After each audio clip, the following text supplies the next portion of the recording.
I did it. I hit the record button. Oh my goodness. Oh my goodness. Oh my goodness. I can't explain how surreal it is to actually hit the record button and start to try to imagine sharing this.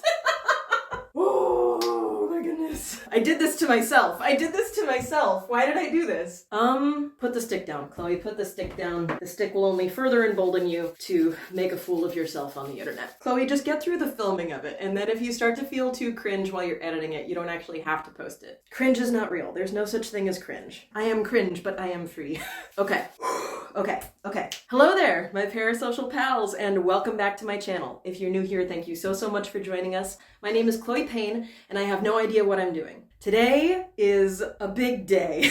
Today is a day that I've been building up to my whole life, but more specifically, more recently, I've been taking a break from weekly uploads on my channel in order to focus on this project. I love the deep dive video format so much, and so I wanted to give this a try. And in talking about the deep dive video format, we have to start off by talking about our ancestors, our predecessors, those who have come before us. Jenny Nicholson's video about the Vampire Diaries was the moment that introduced so many of us to the joys of the deep dive. Iconic, brilliant, amazing. I am also a booktube person, so the plot summaries created by Carrie Can Read are not only thoroughly entertaining, but also, frankly, a public service, sparing all of us the experience of actually reading those books. But in my opinion, nobody else has mastered the deep dive format quite like Mike's Mike. This creator really elevated this concept. He has analyzed several shows, and for each series he comes up with a completely different stylistic approach.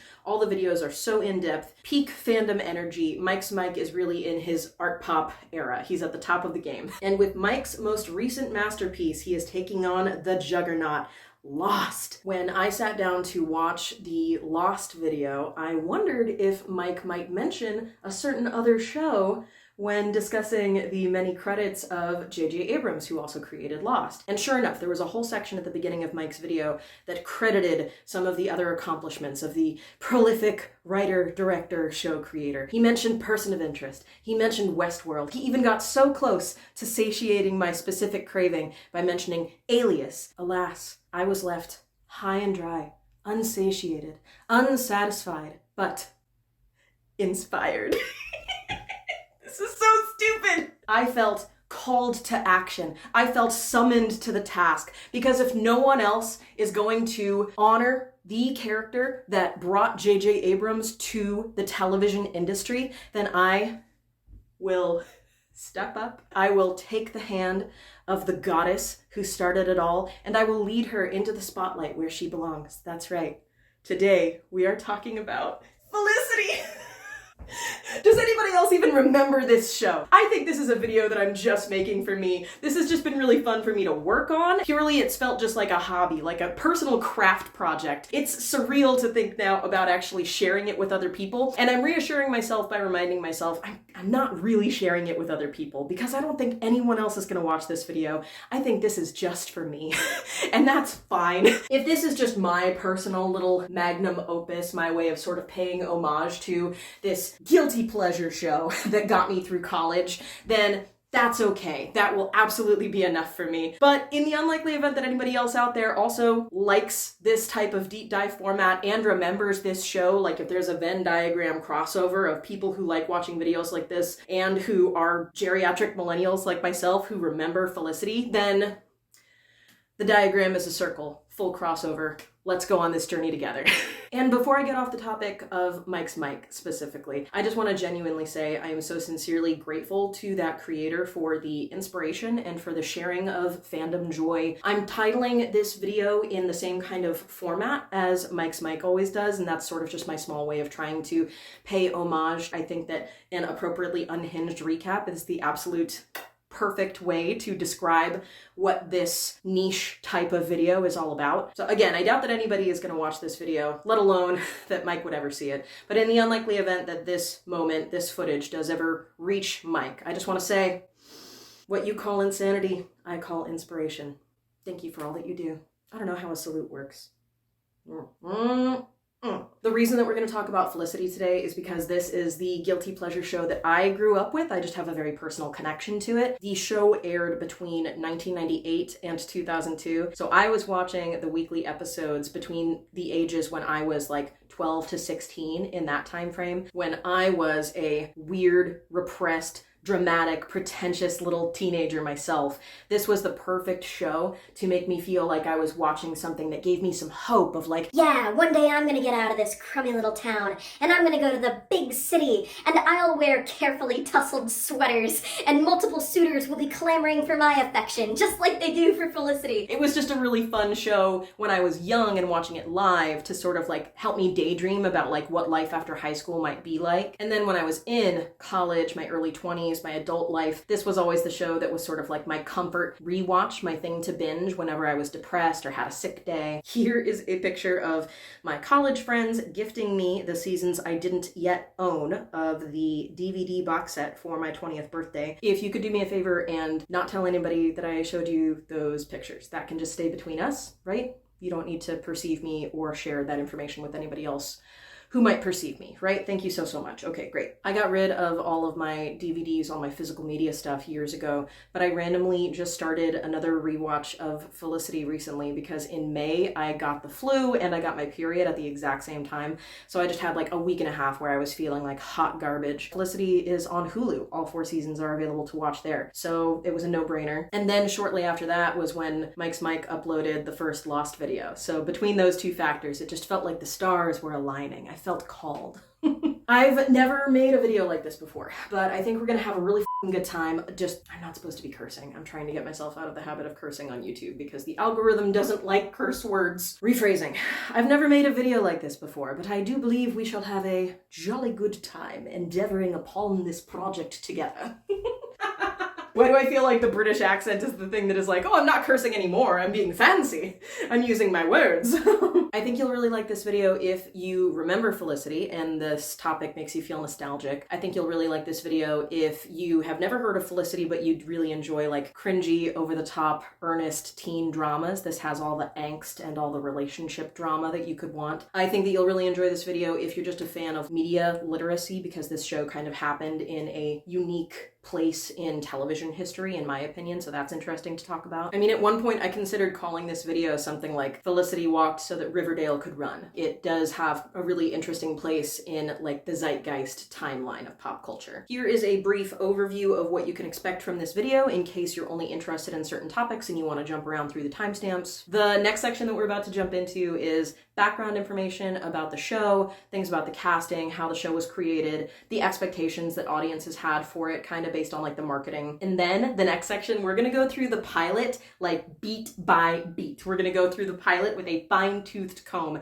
because I think it's a really, really good pilot, and I think that certainly it does set up all the characters really perfectly so that then the last section of the video can be kind of a quicker highlights version of just like, you know, the he said, she said drama. And so in total, the plot overview aspect of this video is going to cover episodes 1 through 10, the pilot through episode 10. And then that's where we'll call it because episode 10 was the mid-season finale, the like Christmas break cliffhanger. So that feels like a good place to put a pin in this first video. In the unlikely event that this video does find an audience who is interested, if you are watching this and enjoying it and would like to see more, I would be happy to keep on making them. But in the more likely event that this is just like a solo fun project for me as a hobby and nobody actually ends up finding this video or wanting to see more of it, then we're just gonna leave it at this. We're just gonna let it be the plot overview of like the pilot through episode 10, and it can just be a fun little timestamp scrapbook moment for me to have on my channel of like when I had fun trying this out as a hobby. Yeah, today the plot overview will be episodes 1 through 10, and that's all that I'll do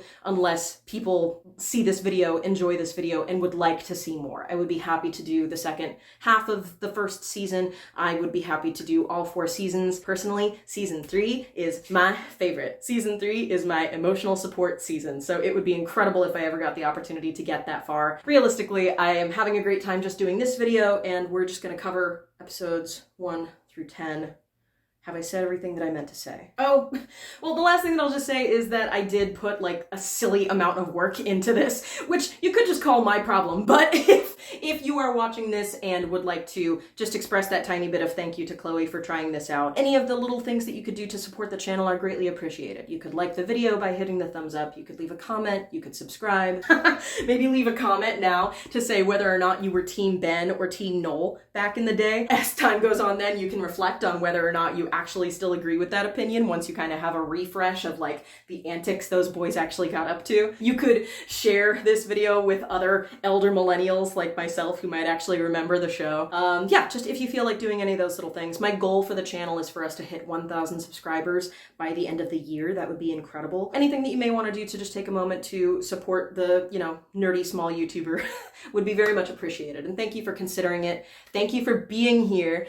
And look at it! I'm so excited for us to jump in. Let's talk about the background of this show, how the show came to be. Felicity was an American drama series created by J.J. Abrams and Matt Reeves. The show was also executive produced by Brian Grazer and Ron Howard through Imagine Entertainment. So if you're into film and TV at all, then you're probably familiar with some of those names. J.J. Abrams, Brian Grazer, Ron Howard. We know that those people are big figures in the industry. But Matt Reeves, I think, is really interesting as well, and is a name that not as many people are familiar with.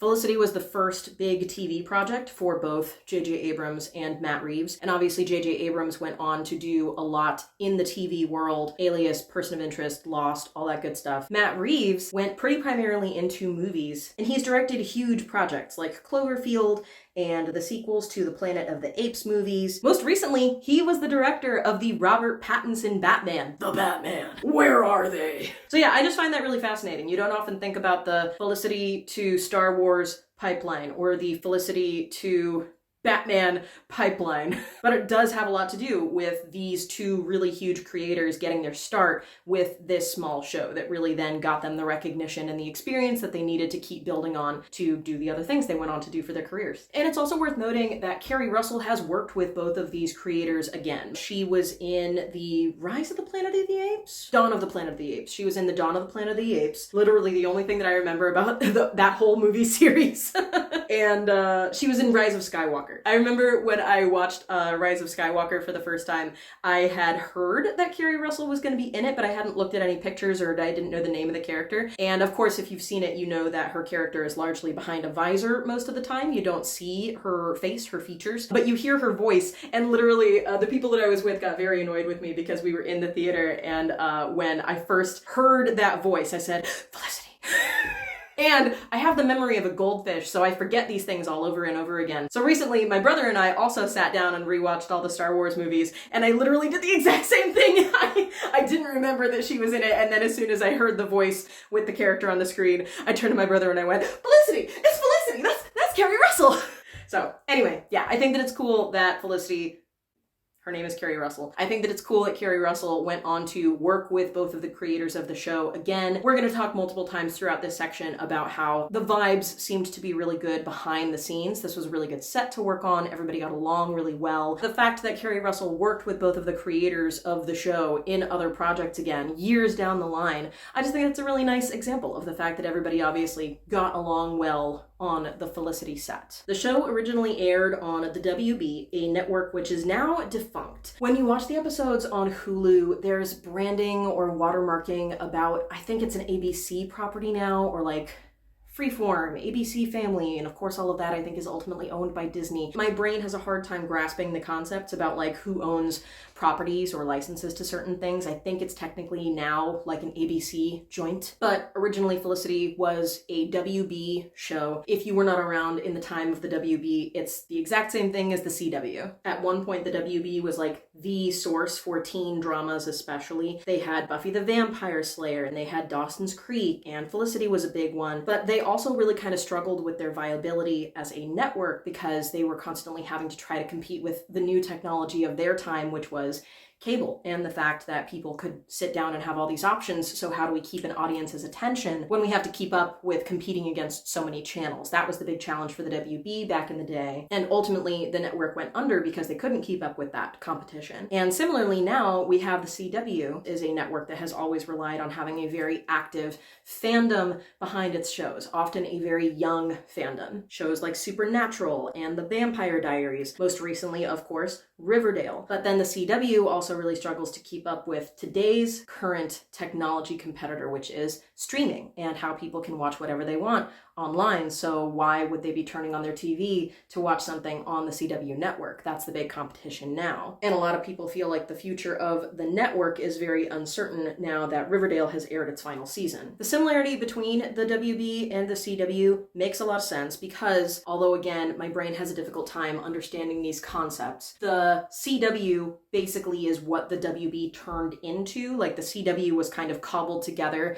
from what was left over when the WB closed down. It was in 2006 that the WB basically turned into CW, and the first chunk of time, I want to say the first year or so, was entirely just showing reruns of WB shows because that was the transition time when the CW was first figuring out, what are we going to show? What's our programming going to be? So it makes a lot of sense, I think, that the tone of the programming, the genre of the programming has been really consistent from the WB to the CW, right? It's supernatural stuff. It's sometimes spooky, over-the-top, campy stuff. It's stuff for younger audiences. It's teens. It's romance. It's superhero things and licensed properties that bring a big fandom behind them. I just find that to be really interesting, that between the two different sort of lifespans of the network, they've kept the type of programming so consistent, and that then this one type of programming throughout both lifespans, the WB and now the CW, have faced this exact same struggle. They've never really found their mainstream success unless it's tied to one or two big shows that people are still tuning into constantly. If you're the WB, you're constantly worried that, oh God, cable is going to be more exciting and nobody's going to watch our channel. And now here we are. The type of programming is in the same type of precarious position with the CW, and it's just the technology that has changed. 20-ish years ago, it was, oh no, cable. And now 20 years later, it's, oh no, streaming. I don't know who's going to still be watching things on the exclusive CW app now that Riverdale is over. Who knows what's going to happen to the network? So the comparisons there are just very interesting to me. But I think I've made it very clear that I am not an expert in this field at all. If anything, my brain has a difficult time grasping a lot of the aspects of this. I'm very much the type of person who is interested in media history, media literacy, and I have fun learning about it. And then as soon as I have experienced the fun of learning it and gaining the information, it immediately transitions out the back of my brain and off into the ether. So I have a difficult time with long-term comprehension on it. If you are watching and have anything to say about this period of time that you find interesting, the things that go on with the WB and the CW that have changed over the years, or if you know about any other videos or resources that discuss this in a more comprehensive, more well-researched way, feel welcome to shout that stuff out in the comments below. I do not claim to be an expert on any of it. I simply thought that it would be fun to mention in the context of this show, this video today, because again, with the airing dates of Felicity, the fact that it was on from 1998 to 2002, a lot of people consider it to be kind of one of the last self-contained, really popular products that was created and ended right before the WB really had to start winding down. There were definitely still other properties that were doing well right up until 2006 when the network did that big change to CW. But yeah, overall, I just find Felicity to have an interesting place in that timeline.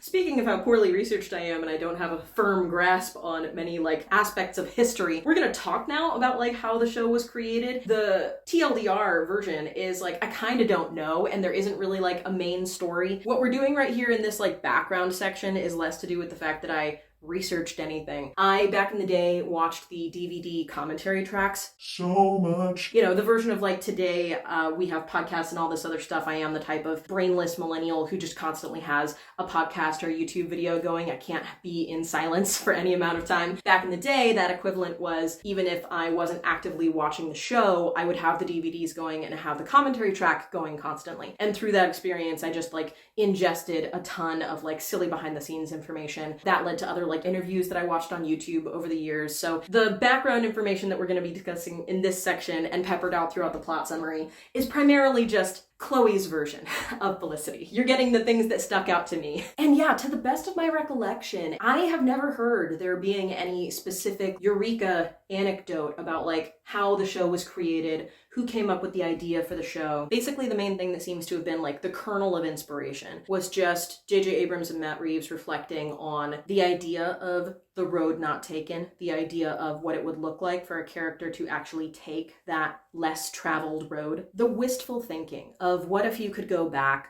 What if you had gotten on that plane? What if you had really told that person how you feel? Starting with that sort of like wistful reflection process. And then in their writer brains, their creator brains, Matt Reeves and J.J. Abrams kind of taking it to the next logical step then of like, but what about after that? What about the morning after the person has confessed all of their feelings and perhaps the feelings were not requited? What about what your family's response is after you do something really impulsive and like get on that flight? What's the day after like for a character who does something really big and grand and impulsive? And from that sort of like general thought process, that sort of like wistful reflection process, the creators of the show seem to have landed on anchoring those questions in this idea of someone in college, since those young adult years are something that we can all sort of universally understand as being a time of making mistakes and learning from them. How many times you have to make a certain mistake before you learn a certain lesson, the lessons that you can only learn by sort of messing things up with other people. There's a plot description from the Felicity fandom wiki that I just have to read for you because it perfectly captures the energy of like what Matt Reeves and J.J. Abrams were going for, what they aspired for the show to be. I think this is really interesting. An evocative coming-of-age drama, Felicity relates an intimate, character-driven story that captures all the emotions of striking out in the world for the first time. These are the intoxicating days that come once in a lifetime, when everything is new, emotions are raw, epiphanies are commonplace, and every moment feels like life or death. Learning how to take charge of her life, when to take risks, and what it feels like to fail, Felicity embarks on a universal journey into the great unknown. Doesn't that sound like a great show? Wouldn't you like to watch that show? Well, with Felicity, you kind of get that.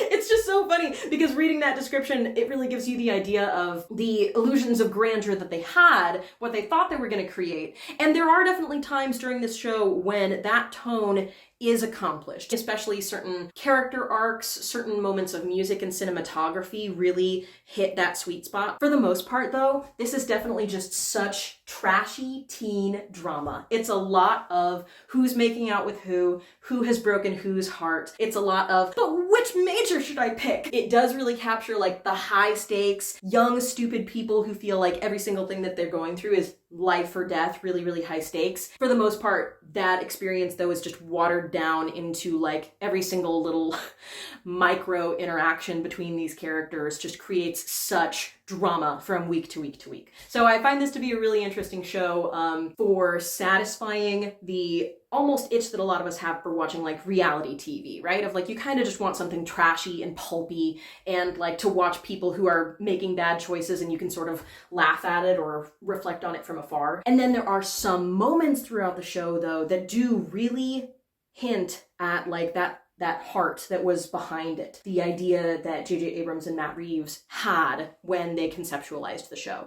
It's wild. Like a lot of what we're going to talk about in this video is like a wide gap of, some moments of this show being so pulpy and so silly and so over the top. And then some moments being so sincere and so well handled and so accurately portrayed. The tone dissonance that the show has between sometimes being very, very serious, but then sometimes still thinking that it's like a zany roommates, hijinks kind of show. It's kind of all over the place, and I find that really fascinating. There's a really interesting New York Times article from 1998. This article was published 2 days before the pilot aired, and they discussed the marketing of the show. This image was just plastered everywhere. The advertising campaign spent close to $5 million on billboards, subway posters, and bus ads. And the slogan that was printed everywhere with all the advertising materials was, "She's about to make the best mistake mistake of her life.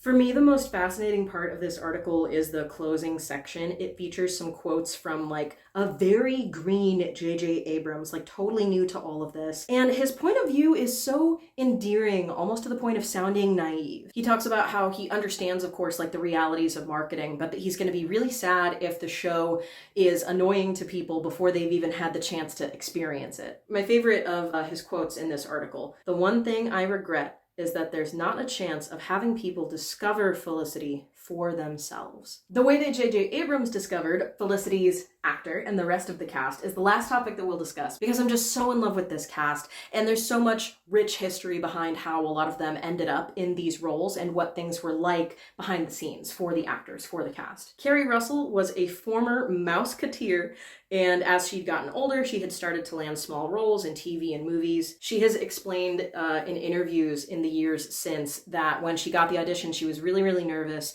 and she blew it. She left the audition room feeling like, I had such a great opportunity and now I'm kicking myself, I didn't do well. And then J.J. Abrams followed her out of the audition room and pulled her into a closet or someplace away from everybody, and he could just tell that she was nervous. So they spent time literally in a broom closet or something, and he was just telling her jokes and trying to get her to laugh, trying to get her to loosen up. And then he took her back into the audition room and they did the audition again.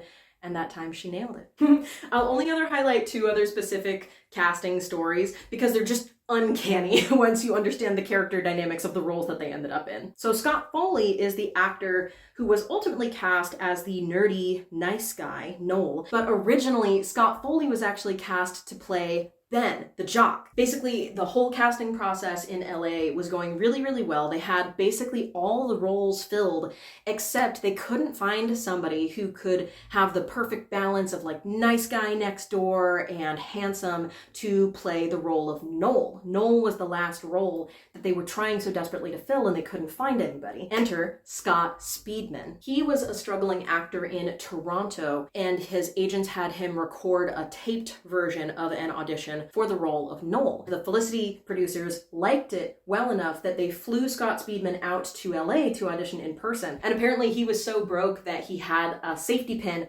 holding one part of his shirt together for the in-person audition. But to hear him and the rest of the actors tell this story, it sounds like basically as soon as Scott Speedman walked into the room, everybody was just like, oh, that's Ben. That's Ben. Okay, we see it now. Okay. Which is great for Scott Speedman, of course. The way that he tells it, he basically went from being a struggling actor in Toronto to being on set in LA filming the pilot 3 days later, because he was the last missing piece of the puzzle, and as soon as they had him, they were ready to go. So that's great for Scott Speedman, right? But then what do you do with Scott Foley, who was the person they originally cast to play Ben? It sounds like basically the casting people had to go up to him and just kind of hey, buddy, so we think you're great, but we found somebody else to play this role. You can have the role of Noel if you want it. That's how he ended up with the role. And he, to his credit, is very graceful when he tells this story in interviews now. He says such complimentary things about how he just wanted to be involved in the show no matter what. He loved the script so much, he would have been willing to play a chair. So he was very happy to end up in the role of Noel.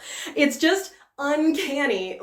Once you know the character dynamics and how so much of those 2 leads, their whole thing is that Noel is always kind of playing second fiddle to Ben, and that dynamic was basically in place from the casting process, even behind the scenes. I just can't get over that. It's so funny. And overall, the entire cast is just magic. There have been several anniversaries and retrospectives over the years where the castmates have come together for panels and interviews, and they all just have the most positive things to say about what it was like to work on this show. Most of them were young up-and-comers, and Felicity was their first big gig. So many of them described this experience of working on the show as having been very much their equivalent of what a college experience would have been like. This was their coming of age for all of them behind the scenes. Kerry Russell and Scott Speedman dated for a while, and then they remained friends after they broke up. Scott Foley ended up actually marrying one of the castmates that we will discuss discuss later when we get to that plot line. I can fully admit that part of my nostalgia for this show is just that it's really fun to be able to watch it and know that all the people who were making the show were having a great time. It seems like the dynamic behind the scenes was really, really awesome. I'm sure that you can tell how much the light is changing outside. I'm very self-conscious about it. Thank you for putting up with the production value that we have to work with today. Anyway, yeah, it just makes me really, really happy to watch this show and have the warm fuzzies of having heard these actors talk about how behind the scenes they were just constantly making each other laugh. This show has definitely some problematic topical storylines. There are some things that they write about that do not hold up to, like, you know, a 2023 political lens, social lens, but the show does definitely hold up on the rewatch in the sense that when you watch it, you're not distracted by the meta awareness of like drama on the set, actors having been mistreated, actors no longer being like on good terms with each other. So for me, it does really hold up in terms of that rewatch. Because frankly, like, I'm probably just too sensitive, but that is one of the things that will sometimes make it hard for me to go back and rewatch certain movies or shows or listen to certain music, is if time has gone by and we've learned that, like, you know, the people who were involved in making the thing have negative memories of it themselves. That makes it hard for me to enjoy a rewatch. And that aspect is not present at all with these guys. It seems like everybody had a really, really wonderful time making this show. That makes me happy. Happy! So the actors have been cast. The scene is set. It's time to talk about the pilot. This is wild. Did you know when you turned on this video that you would just be tuning into like person squeals in front of their wall for an hour? The pilot episode of Felicity, written by J.J. Abrams and directed by Matt Reeves. The pilot of Felicity aired September 29th, 1998. So that's exactly 25 years ago. How wild is that? And it's funny, I know rationally that it's very common for TV series, TV seasons to begin in the fall, but just as an autumnal, sentimental nostalgia person, this is one of the other reasons that I really love to rewatch this show, is because so much of the writing and the arc of each season has to do with the cyclical nature of the changing of the seasons. Every season begins in the fall when the school year starts, and then we follow them throughout the course of the academic year, and each season ends then with the end of the school year and the beginning of the summer break. 4 seasons of the show. Freshman, sophomore, junior, senior, because that's art, that's good writing, it makes my brain go brrr. It's just so comforting, and it's cyclical, and it's predictable. Again, I know that it's not uncommon for a series to begin in the fall, but it just makes especially perfect sense for this show. We're gonna actually now start breaking down the plot and what happens. I'm gonna get my stick. I have a stick. Look at my stick. Do you know those drying racks that you get when you do like your hand washing, and then you can like lay your clothes out on a drying rack? I had one of those and it broke. Then I had a stick and I put some tape on the other end of it because that's my handle. Now I have a stick. I get to point at things. I have a pointer. Look at me. Okay, focused. Okay, so the pilot does not begin with credits or music. When we get to the opening credit sequence that is introduced for episode 2, we're going to talk about it. There's a lot to say. But for now, there's no opening credits or music or anything. Instead, the first shot of the pilot is just this kind of artsy, backlit silhouette. It's a girl sitting on her unmade bed in an empty college dorm room. This is art. This is cinema. I wrote down, this is the work that will go on to win Robert Prime's the 1999 Primetime Emmy Award for Outstanding Cinematography for a Series. It's giving award winner. It's giving acclaimed series. Go off, Robert Primes.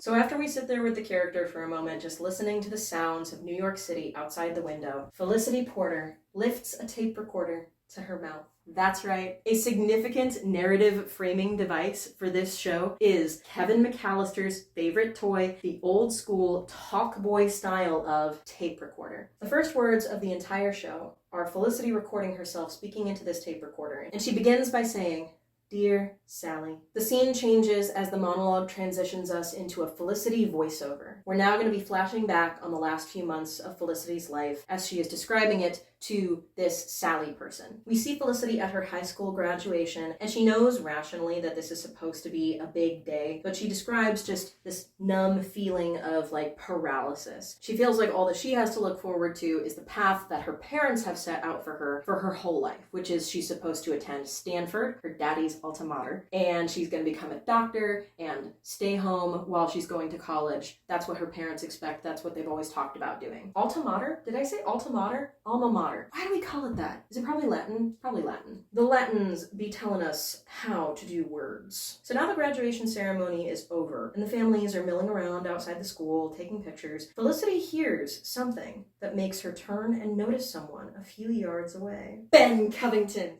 has entered the chat. Ben Covington is here to stare blankly at us. Ben Covington is here to go, hey. From a distance, we can hear that Ben seems to be having an argument with his mom. Oh my gosh, hints of a troubled family life? Oh my goodness, is he dark and mysterious and complex? Oh my gosh, is he emotional and broody? We definitely get the impression that this is maybe somebody that Felicity has looked at from afar for a long time and had daydreams along the lines of, I can fix him.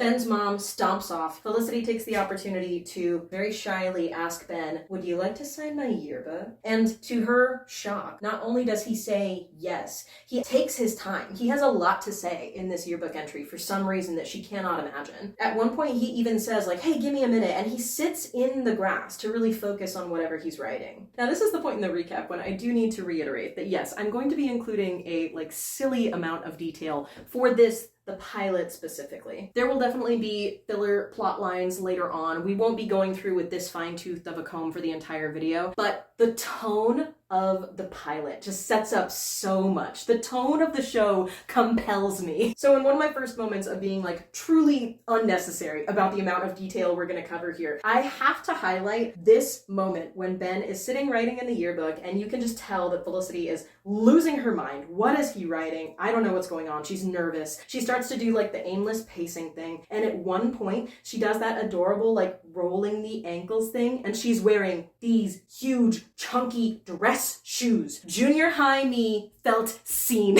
I never knew how to dress for a dressy thing my entire teenage experience. The only thing that I was ever sort of like encouraged to do and that kind of became what I thought you do at a dressy time was to wear huge, chunky, rubbery, black, uncomfortable shoes. This is the most endearingly awkward 1998 thing I've ever seen. Do you understand? The tone of the show compels me. So Ben finishes writing, he hands the yearbook back to her, and as he starts to walk away, Felicity reads what Ben wrote in her yearbook. Now, regrettably, I am not going to be able to include any video clips in this plot breakdown. Unfortunately, I've just been burned too many times by YouTube's ridiculous handling of copyright issues and fair use. I've been fully intimidated by them out of ever trying to use copyrighted material ever again. I'm considering creating a separate version of this video that could include video clips, and maybe I would put it on my Patreon, like just at the $1 level, so it's as accessible as possible. I haven't taken the time to do that yet, obviously, since again, I fully presume I'm just standing in my room talking to myself and nobody else wants to see that. But in the unlikely event that you are watching this and you would be interested, you can just leave a comment below. I can work on that if enough people want to see it. But for now, for the purposes of today's video, this is going to be a plot breakdown free of video clips from the show. But you know what? I choose for us to see that as an opportunity because now we can get creative with how we want to depict certain moments from this show. Let's have a little fun with it. So I now present to you a dramatic reenactment of Felicity reading Ben's yearbook entry. Dear Felicity, here it goes. I watched you for 4 years. Always wondered what you were like, what was going on in your mind all that time when you were so quiet, just thinking, drawing in your notebook. I should have asked you, but I never asked you. So now, 4 years later, I don't even know you, but I admire you. Well, that makes me sound crazy, but I'm okay with that. So, take care of yourself. Love, Ben. P.S. I would have said keep in touch, but unfortunately, we never were in touch. Are you kidding? Are you kidding me? You understand now why we needed to stop and read that verbatim. Because just if you were the nerdy, shy, quiet girl who just had the crush of your life say those things to you, of course you would blow up your entire life. Burn it all down. Leave it all behind. Follow this man to the ends of the earth. This is the inciting incident for everything else that is going to happen with these characters for the course of the pilot, this season, the show, their entire lives. The entire future of both of these characters' lives has just been changed because of something that a dumb jock just like had an instinct, an impulse to write to a nerdy, repressed, desperately terrified girl. Like, the tone of the show compels me. So, what does Felicity do in the immediate aftermath of having read these words that she is about to pin all of her future hopes and dreams on? She calls out to Ben, and she gets his attention, but you can tell that she kind of hadn't thought through what to say next. You can see the thought process on the actor's face of like, I hadn't thought this far ahead, I didn't think you'd actually talk to me, what do I say? She obviously can't say what she's really thinking, because her internal monologue is probably something to the effect of, would you please throw me down on this grass outside of our high school right now and make sweet, sweet love to me forever for the rest of our lives? That's what I would like you to do, please. She can't say that. So she kind of draws a blank for a second, and then she asks the first question that comes to her mind, where are you going to college? And he says, New York. What about you? And she says, that's pretty unclear at the moment. Why is it unclear, Felicity? What are you changing about your future right now? Cut to the very next scene. Felicity is telling her parents that she doesn't want to go to Stanford anymore. She wants to go to New York. Her parents are very obviously very surprised. They express a lot of concern. And this is the first time that we see her parents. Her mom is named Barbara, and her dad is Dr. Edward Porter. Felicity's father tells her that he will not support her financially if she chooses to go through with this. And she has already thought of that. She's been applying for financial aid. She's looking into loans. He's mortified by that. He thinks it's a terrible idea. He stomps out of the room and tells her that he thinks she's making a huge mistake. Felicity is very upset by this. You can tell that this is definitely one of the first times that this young person is defying her parents. But she cannot be dissuaded, and the next thing you know, we're moving to New York, baby! Welcome to New York! Ben's been waiting for you! Welcome to New York! Welcome to New York! It's 1998 Felicity's version! Wait. Can you imagine if Felicity Porter had been able to listen to Folklore and Evermore? They would have a whole, like, very special episode TM where, like, she would discover cottagecore. That would be her midlife crisis. She would have an awakening. She would go to the Eras Tour and cry the entire time and walk out like a changed person. I think that's my headcanon now for, like, Felicity season 23, the imaginary season, the folklore season. Holy moly. Okay, anyway, I'm focused, I'm paying attention.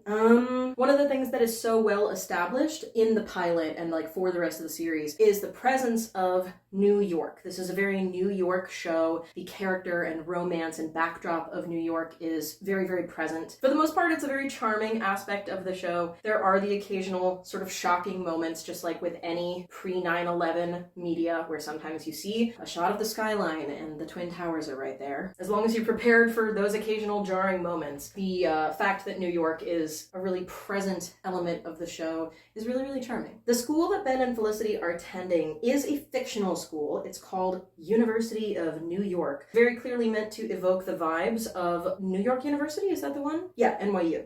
The university in the show is also located in Greenwich Village near Washington Square Park. It's very obvious that they wanted the show to be like basically about NYU. And the funny thing is, NYU in reality has a history of often like letting stories and movies and, you know, pieces of media portray their school, mention their school, have characters with stories set at their school. Because that's like free publicity for a university, obviously. But in this instance, NYU declined the WB's request to have Felicity set at NYU because they were concerned that the storylines of this show were far too racy and they didn't want to be associated with such content. Family-friendly NYU, apparently. So we are set at the University of New York, definitely not NYU. It's Felicity's move-in day, and we get this iconic sequence of her climbing out of a big yellow taxi, carrying a ton of suitcases. This is one of the money shots. This was used in a ton of the trailers and promotional footage. It just perfectly captures the vibe of the pilot, right? Young girl moves to big city all by herself. Felicity steps into her dorm room for the first time, and to me, it just looks like such a huge,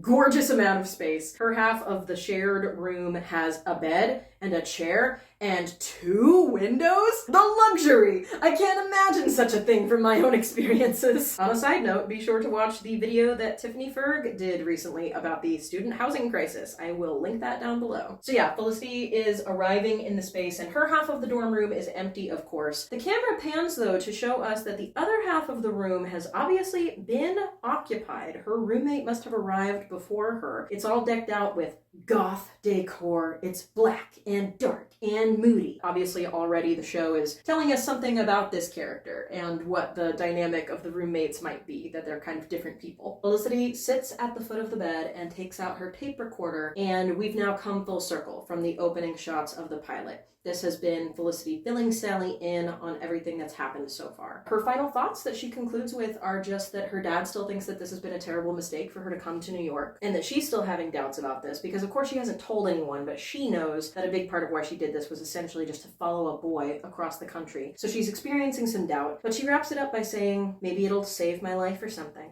I don't know. She asks Sally to write her back soon. She puts the tape into an envelope with an address on it. She sends it off to Sally. So now we are just in Felicity's present timeline. We are no longer catching up on past events. Felicity is in line to get her photo taken for her new student ID. She gets bustled to the front of the line. She's nervous. She's asking the photographer like if her hair looks okay because she's feeling a lot of the pressure of like, I have to live with this picture for the next 4 years. She's a nervous Nelly. Our girl has some anxiety. Our girl has some overthinking tendencies. So as she's sitting there trying to get her photo taken, already kind of spiraling, who should walk by? That's right, Mr. Chiseled jaw, tall hair himself. Ben notices her getting her photo taken. He can't believe she's there. She tries to play it cool like, oh wow, this is wild. You go to school here? I had no idea. I definitely didn't even know that. Wow, this is wow. And then Ben turns to face the girl that we didn't even realize was standing next to him, and he gives her a kiss. He starts to make introductions. He does oh my gosh, this girl and I went to high school together. This is Susan, and this is he doesn't even remember Felicity's name. So of course she provides her name, Felicity, in a very pointed tone. It goes right over Ben's head. He puts his arm around Susan and they walk off together. And you better believe that the idea of Susan was just used in that moment to crush Felicity's dreams for the sake of the narrative. It's not an actual character. She doesn't even get any lines. We never see Susan ever again. So, you know, strong female representation. Felicity is stunned. She's heartbroken. You can tell that she's like about to burst into tears right there. And that is the moment when the photographer snaps the picture for her student ID. Can you imagine? This is hubris. This is Greek tragedy. This is cinema. Felicity is now sitting in the office of her, like, academic advisor, guidance counselor. I don't think that they ever make his role super clear, like exactly what administrative capacity he's there to serve. I still wanted him up on the board primarily just because I like this character. He's only here for, I think he's only here for the first season. He doesn't stick around for very long. And frankly, I just wanted to give him his moment in the sun. He has some great lines. He is a wonderful actor. He fills out the scenes that he's in very, very well. This is a person who's basically going to help Felicity in a therapy sense through some tough transitional moments. Felicity is telling her counselor that she's having second thoughts about having come to New York. She's kind of hesitantly backing out. She's being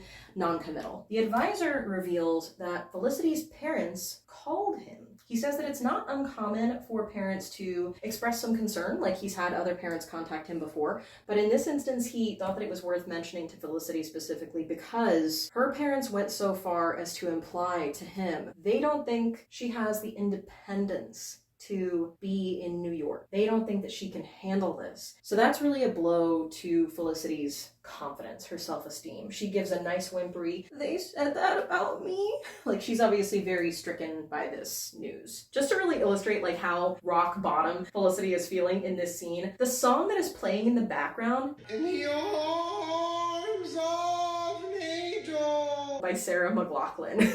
It's funny, the show actually went through a lot of licensing issues with the music that they had when the show first aired. When it came time to release the shows for DVD or to put it on streaming, they had issues with a lot of the licenses that they had for the songs the first time around. So when you watch it now, a lot of the music that you're hearing is actually not the same soundtrack that was there when the show first aired. The memories live on. A lot of the songs are documented in the Felicity fandom wiki. And there's also a YouTube playlist that I'll link below that has a lot of the songs all compiled into one place. So if you really just want like sad female singer-songwriter 90s autumnal energy, you can listen to that playlist, and it definitely puts you in the headspace for like, you know, the vibe the show is going for. In an attempt, it seems, to sort of like perk her up or like get her focused on another opportunity, he asks Felicity, are you interested in anything other than medicine? She's still pre-med right now. So he asks her, and she just explains, well, I paint, I draw sometimes. And she gives her advisor a portfolio of some of her work. I wonder if doctor or artist will be a recurring theme throughout Felicity's time in college. Who's to say? Cut to Felicity is sitting in her first class. It's poetry. Ben is seated several rows ahead of her, and she is just staring a hole in the back of his head. She is fixating, she is spiraling, she is sad. She starts to silently kind of cry to herself right there in class. We have a lovely reveal shot of the girl who's sitting next to Felicity.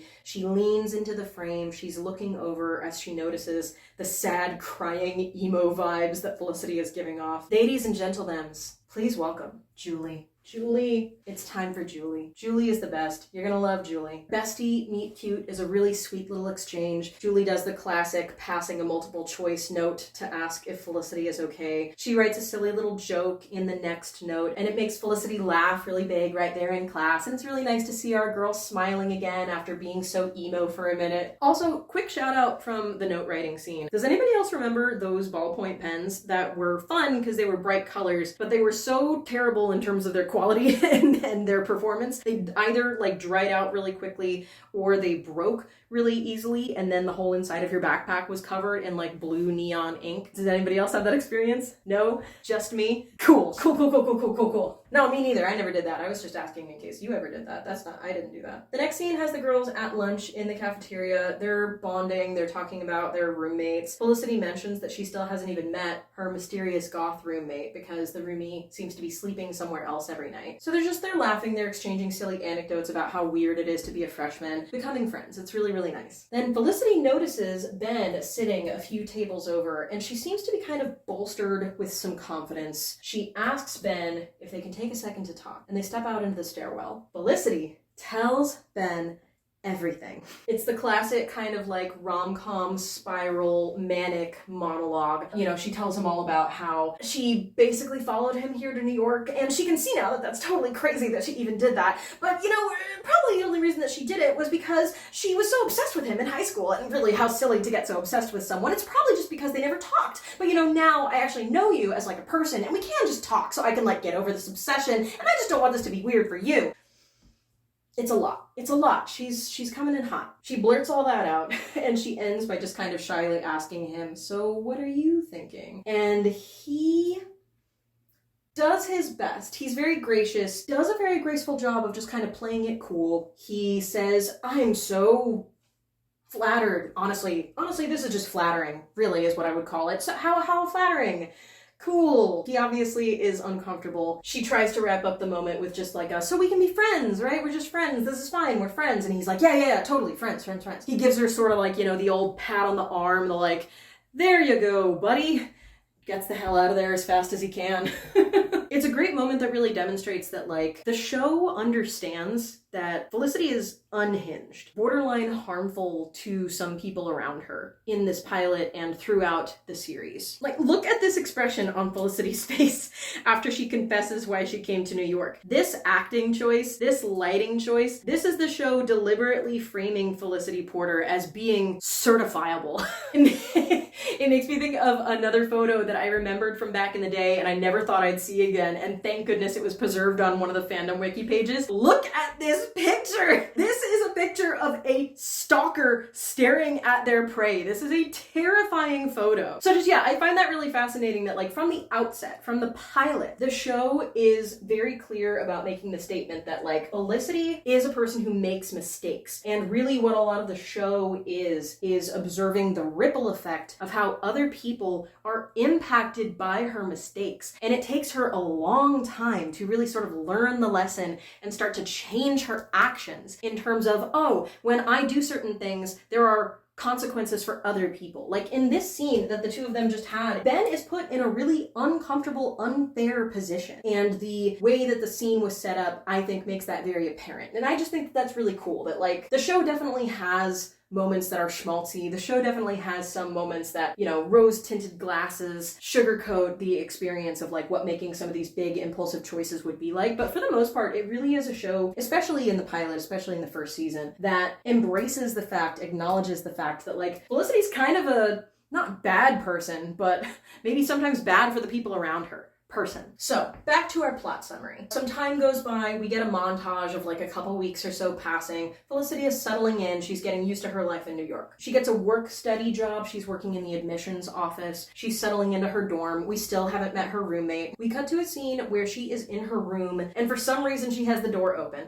Just plot contrivance. She's having a phone call with the door open, and she is wearing not even anything scandalous. It's literally just like less clothes than the 18 layers of sweaters and baggy things that she has always worn. She's wearing like a slip, like pajamas, something to sleep in. She's on the phone with her dad. Daddy is still upset. Daddy is arguing with her, still trying to convince her that this has been a mistake and she should come back home. So she's upset on the phone. She's been so preoccupied by how angry she is having this argument that she doesn't even notice that someone is waiting at her door and like, you know, has eyes on her just because, not because they're staring, but just because they're waiting for you to get off the phone. And you're not even like nude or anything, Felicity. You're just wearing a slip. It's not a big deal and you had your door open anyway. It's shenanigans. They set this scene up to try to be a zany like, oh no, I'm being observed in my pajamas. Like they try to make it funny. It's not that funny, but they wanted this to be like a zany meet cute moment because who is the person who has observed her, who is noticing her and waiting to talk to her for the first time?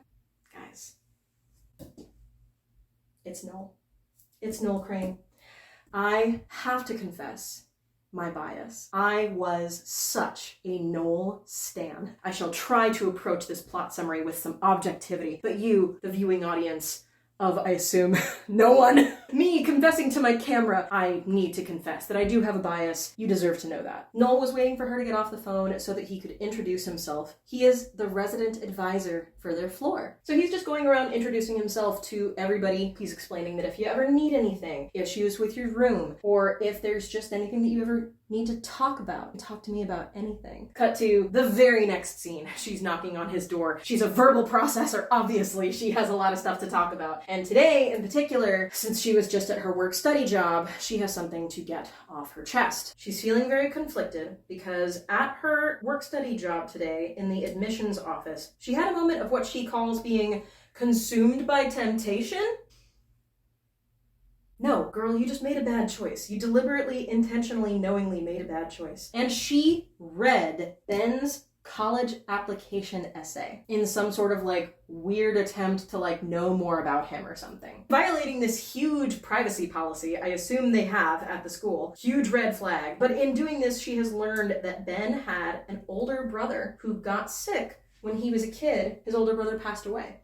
His college admissions essay was all about him explaining that he's kind of going to school in honor of his late brother. His brother inspired him. Obviously, this has just added a lot of fuel to the fire. He's so dark and moody and complicated. I could fix him. You can see that like she's falling down that rabbit hole. But she states to Noel that her desire, her rational intention is she's trying to get over this crush. She doesn't want to be the obsessive weird girl anymore. She wants to move on. So she asks Noel, do you think it's possible to be friends with someone when initially you had a huge crush on them? Noel assures her that it's absolutely possible to be friends. He lets her know that if she just takes some time, starts to try to be normal around Ben, then these feelings will normalize, everything will normalize. This is just a big heightened time of transition. Give it time, you can absolutely be friends with someone, even if you start out having a crush on them. Felicity is very relieved and thanks him for this advice, and she doesn't seem to pick up on what is very apparent to us in the audience,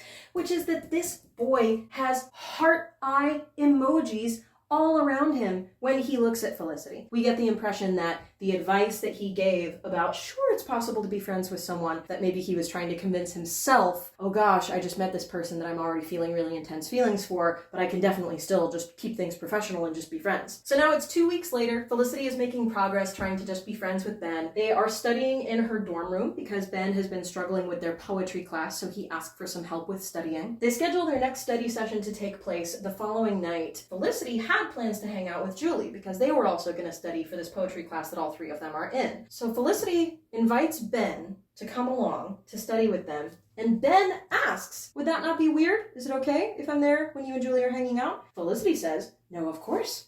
Why would it be weird? No weirdness there. Of course the merging of these two social dynamics won't have disastrous consequences. Of course I'm not in denial about this. This is gonna go great. As they are making those plans to hang out the following night, we also have Noel enter the room a couple times. It's a silly little like rule of three joke moment where at first he comes in for a practical reason. He got a map of the subway for Felicity. She very pointedly is like, well, I don't need help, but thanks, I appreciate it, I guess, and tries to dismiss him. He comes back in a second time. I thought you were gonna do the floor calendar. Yeah, I am. I have 2 weeks for that, I thought. Well, yeah, you do. Just make sure you get it done. He's waiting awkwardly. She does the introductions. Ben, this is Noel. Noel, this is Ben. Hi. Hey. Having animosity towards each other. And then Noel comes in a third time just to do the like, haha, the third time I just thought I'd annoy you. Haha, funny. Nobody's laughing. We've established a dynamic here, people. You might notice a shape that these pictures are in. Perhaps the form of a triangle. Let's get started on a visual aid that I think is going to be particularly funny for this show. Green means these characters are on good terms with each other. Yellow means things are complicated between these two characters. And red means these characters are on bad terms right now. The reason that I think this is going to be particularly funny to do with this show is because this is the type of storyline where the main narrative arc that happens every week, every episode, is the constantly changing dynamics of who is on good terms with who has a crush on who's going through something complicated with another character. I think this is going to look really funny if by the end we have like a full record of like how many times the dynamics change between these characters. So right now, for instance, we have complicated vibes between Noel and Felicity because he has an unrequited crush on her. We have complicated vibes between Felicity and Ben because she has an unrequited crush on him. And we have bad vibes between Noel and Ben because they just made a negative first impression on each other. And this is going to apply to all the character dynamics in the show, not only the romantic relationships. So things are good between Felicity and Julie right now. Felicity and her advisor remain on good terms. And Felicity and her parents are not on good terms right now. This is going to be a work of art by the time we are done. So in the next scene, we have Felicity checking in with Julie about Ben coming along for their study session. She does a little, hey bestie, you wouldn't mind, would you? And Julie has some really good communication skills here. She says in no uncertain terms to Felicity, I do not like to be the third wheel, and I got the impression there was something going on between you and Ben. I don't resent it, I don't have a problem with it, but I just don't want to be there. Felicity claims, oh, everything is fine. Why would you get the impression that there's anything going on between me and Ben? How weird. You don't need to feel that way. It's like borderline gaslighty. She explains it away by letting Julie know, oh, well, we went to high school together. That's probably the only reason that you're picking up on some sort of dynamic between the two of us. But there's nothing there. It's fine. We're just friends. She doesn't tell Julie why she came to New York. She doesn't tell Julie anything about their history. Surely that omission on her part won't cause drama for everyone. Honey, you've got a big storm coming. Now we're at the cafe that night. The vibes are vibing. Julie gets up to use the restroom, and Ben takes advantage of the opportunity alone to let Felicity know that he is into Julie. He wants to know if Felicity is okay with that. Again, he explicitly asks her. She once again does her standard, like, flustered but trying not to be flustered thing. No, of course, I don't have a problem with that, of course. Why would I have a problem with that? To her credit / the credit of the situation, the writing of the scene is a little bit clunky. Ben even goes so far as to do the whole like, but gosh, do you think she likes me? Am I talking too much at this dinner? Very like, that kind of fan fiction-y thing. The hot person asking the person who is obviously interested in them questions about someone else, like, you know, that classic, like, you know, unrequited love pining thing. It's a little bit clunky in terms of that, but I do really appreciate that the writers highlighted Ben's communication skills here. They're not great communication skills, but he did try to honor like his version of what he thinks like a bro code or a friendship code might be, right? He sees Julie as being Felicity's friend, and so he checked in with Felicity first to make sure it wouldn't be weird for him to express interest in Julie. We now have 2 consecutive scenes of people coming to Felicity with clear intention, clear communication, and saying, are you sure you're okay with this? And Felicity saying she's okay with it. Spoiler, she's not okay with anything. Later that night, Felicity gets back to her dorm room. She's sad, she's emoing, and then in walks Megan, her mysterious roommate. We're meeting Megan for the very first time. Megan does not acknowledge Felicity. She goes immediately to her closet. She's obviously just like here to drop off a couple things and head right back out again. Felicity sort of tentatively does a like, Hi, I'm Felicity. I'm your roommate. And all Megan does is, as she's walking out the door, she stops and turns and looks at Felicity, rolls her eyes, slams the door and walks away. Megan is everything. Megan is everything. And she's gonna get a lot of great lines. We'll talk about her more later in episodes to come. In this moment, though, we can see that this moment of rudeness, Megan slamming the door on Felicity, that's our girlie's last straw. There's a really well done editing moment. The camera just zooms in on Felicity slowly. She's in shock after Megan just slammed the door in her face. The sounds of the traffic outside crescendo louder and louder. Felicity sets her jaw. She's obviously mad. We start to hear the sound of a buzzer. Smash cut to Felicity banging the buzzer at Ben's apartment in the middle of the night. It's time to make some mistakes. Let's go. Ben opens the door and the first thing Felicity says is, how could you write that in my yearbook? That's where she starts. She's ranting about how it's unfair that he acts the way he acts to make people fall for him. She uses words like, you act all innocent and you know what you're doing. At one point, she utters the phrase, your actions have consequences. There's definitely always been the conversation in this fandom that like, if the roles were reversed, if a man was showing up at a woman's home in the middle of the night screaming at her about how she acts all innocent and her actions have consequences, it would be a very different show. It would be a show about restraining orders. In this universe, though, it's just quirky.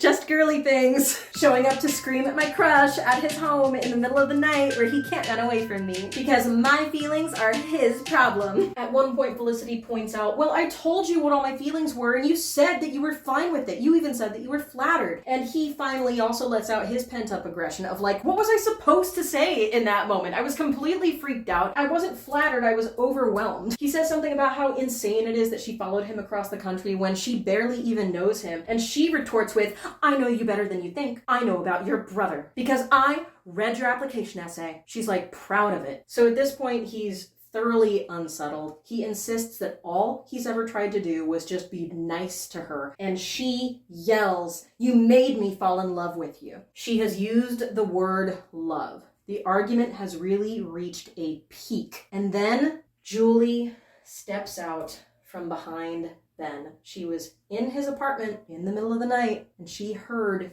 everything. Now she's wisely deciding to get the hell out of there before things escalate any further. Julie walks away. Felicity walks away. Ben closes the door. Cut to, it's a few days later.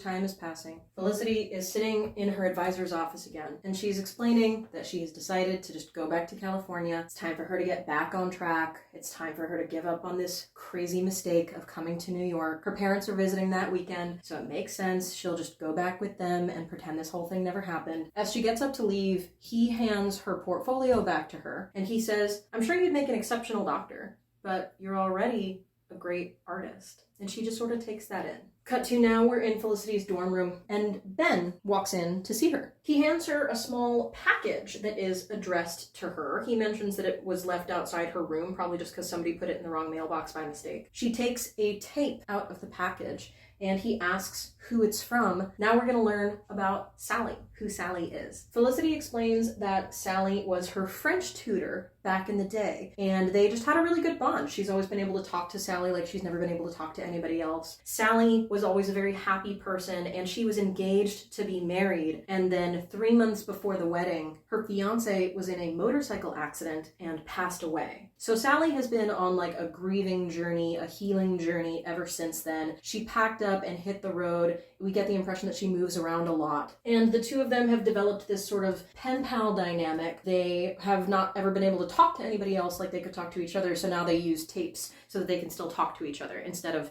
more traditionally like writing letters kind of thing. Ben asks Felicity to please come up to the roof. He wants to have a private conversation with her. And once they're up on the roof, he reveals something huge. He never had a brother. He made it all up just so he could have something compelling to talk about in his application essay. And he doesn't even know why he's telling Felicity this information. He has some classic broody boy who is complicated lines, such as, "I guess you just provoke me. You make me think about things I never think about." Or he also says, "The real reason I came here was to get as far as possible from everything. My parents, my family." Why are we still here? Just to suffer. So broody. He's so dark and broody and complicated. He tells her that as far as he's concerned, he's just a shallow, lying loser. He does feel kind of culpable for like misleading her into thinking that he's the kind of person that she should want to get to know. It's wild because he apologizes to her for her wild behavior, but he's revealing that he feels like a fake, and he does feel like he just puts up a facade, and so he can understand why she fell for the version of himself that he presents to the world externally. The rest of the scene is really sweet. They have kind of like their first real conversation that isn't full of like nerves or screaming. She reveals that she can understand now that she just sort of used this boy that she has a crush on as an excuse to make a change. She feels like she's never really made a substantial choice in her whole life, about her life. So she ultimately does regret coming to New York. She feels like this was a mistake and she is going to still go back to California,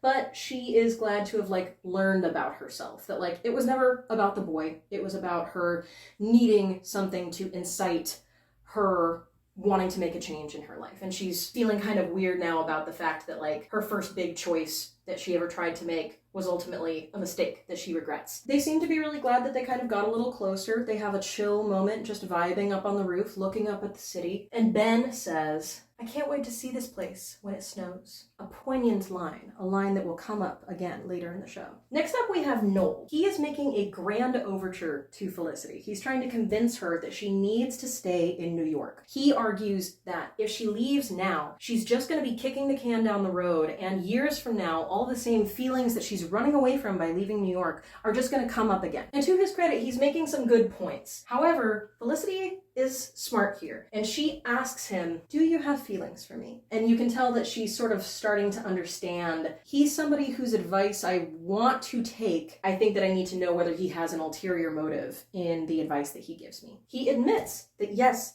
he does have feelings for her. But then he also says, "Don't fundamentally disregard everything I've told you just because of my affection for you." Swoon!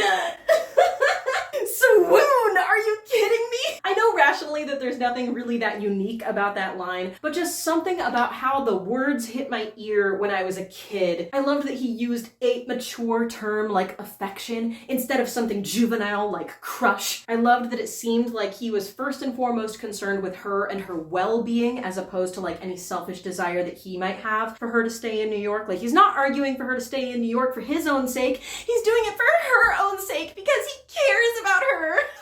It's funny, I didn't see Pride and Prejudice until I was older. That line, "Don't fundamentally disregard my feelings," that line was my version of "I love you most ardently." Why did my brain latch onto these things? It's okay. It's fine. I'm fine.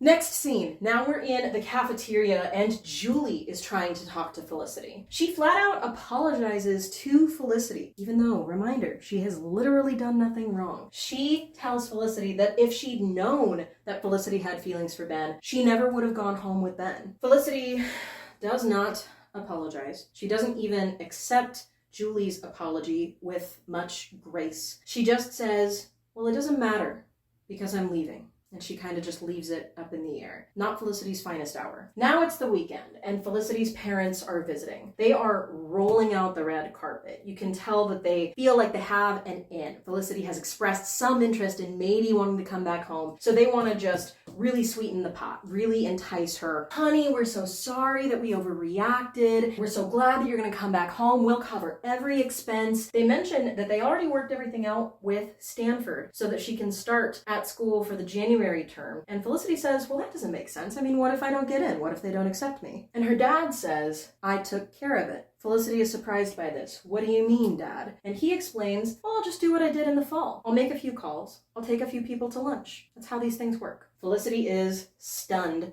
by this revelation. Her parents are oblivious. They continue just trying to negotiate. And in their final grand gesture, Barbara hands her car keys to Felicity. If you come home, you can have Mom's car. There's a great moment of the car key in Felicity's hand. After a shot of her face, just clearly amping herself up to make a stand, we cut back to the car key and she hits the red panic button on the keys remote. As a kid watching this, I didn't understand how range works on devices like that, and I actually thought that it was like part of like the rebellion that she was expressing, that like, oh snap, not only is she gonna decide to stay in New York, she also just set off their car alarm back in Palo Alto. I honestly thought that the button like would reach 3,000 miles and that the mom and dad would get back to California sad without their daughter and also be like, oh no, the car alarm's been going off for a week. Felicity starts to try to explain her final decision to her parents. She's saying things like, well, if this is a mistake, at least it's my mistake. At least I'm making it and I'm handling it. She says, well, it wouldn't really be responsible of me to like abandon this choice that I tried to make. At one point, she says, you know, I really just want to stay in the city because I can't wait to see this place when it snows.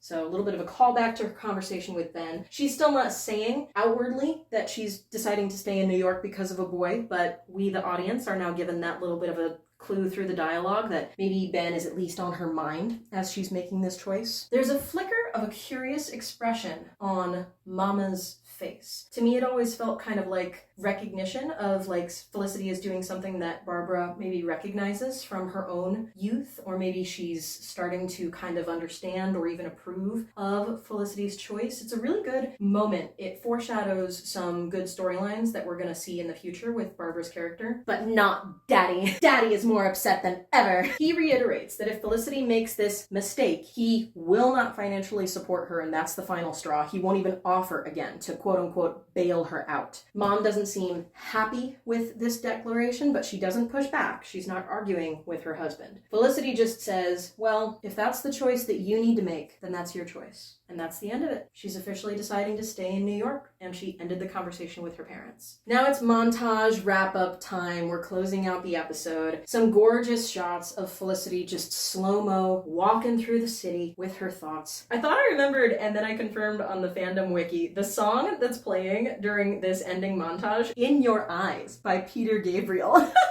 So again, we're just really swinging for the fences here in terms of some like dramatic, movie-inducing, emotional soundtrack moments. We're just walking through the city, she's vibing with her thoughts, and then we hear a voiceover start to talk to Felicity. It's Sally! We get to hear the response tape that she sent back to Felicity. Sally talks about how thrilled she is for the choices that Felicity has made. It's really, really sweet, and it sets up the framing device that is going to be used throughout this season. Often the episodes in this season start with Felicity having a Dear Sally tape, and that's sort of our voiceover narration to set up the episode, and then the episodes usually wrap up with Dear Felicity, Sally is responding. So it's an interesting play, I think, on the classic Carrie Bradshaw kind of thing. It's a Meredith Grey kind of thing, voiceover to bookend the beginning and end of an episode. But an interesting play on it where we get the perspective of two different characters. The show doesn't stick with this throughout the entire series, but it's definitely a prominent theme in this first season of the show. And I chose to put Sally up at the very, very top of the board, not because we're going to hear from her a whole lot in the course of this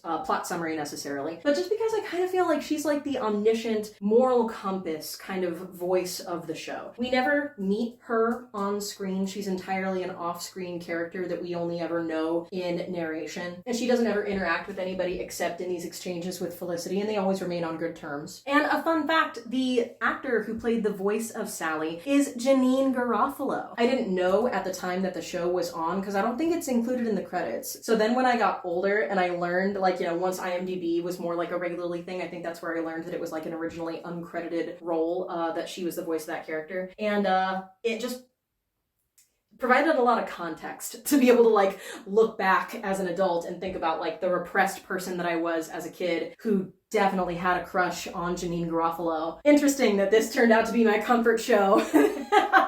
Yeah, Janine Garofalo. I love that for me. So the episode is winding down. We've got this warm, buttery voice delivering this encouraging narration. Sally is letting Felicity know, keep going, girl. You're doing great, kiddo. As she strolls and she strolls. Gosh, I wonder if we're strolling to anywhere in particular. And then she's going to see Julie. There's no dialogue. It's entirely, you know, the music is still playing. We just see their body language from afar. But it's very apparent that Felicity is apologizing to Julie. They're making up. It's really, really sweet. The last shot of the pilot shows us Julie and Felicity walking down the street together. They are reconciled. They are on good terms. And Sally's voiceover says, I think you've made a really great choice, and I can't wait to hear what happens. I want to touch the light, the heat I feel in your eyes.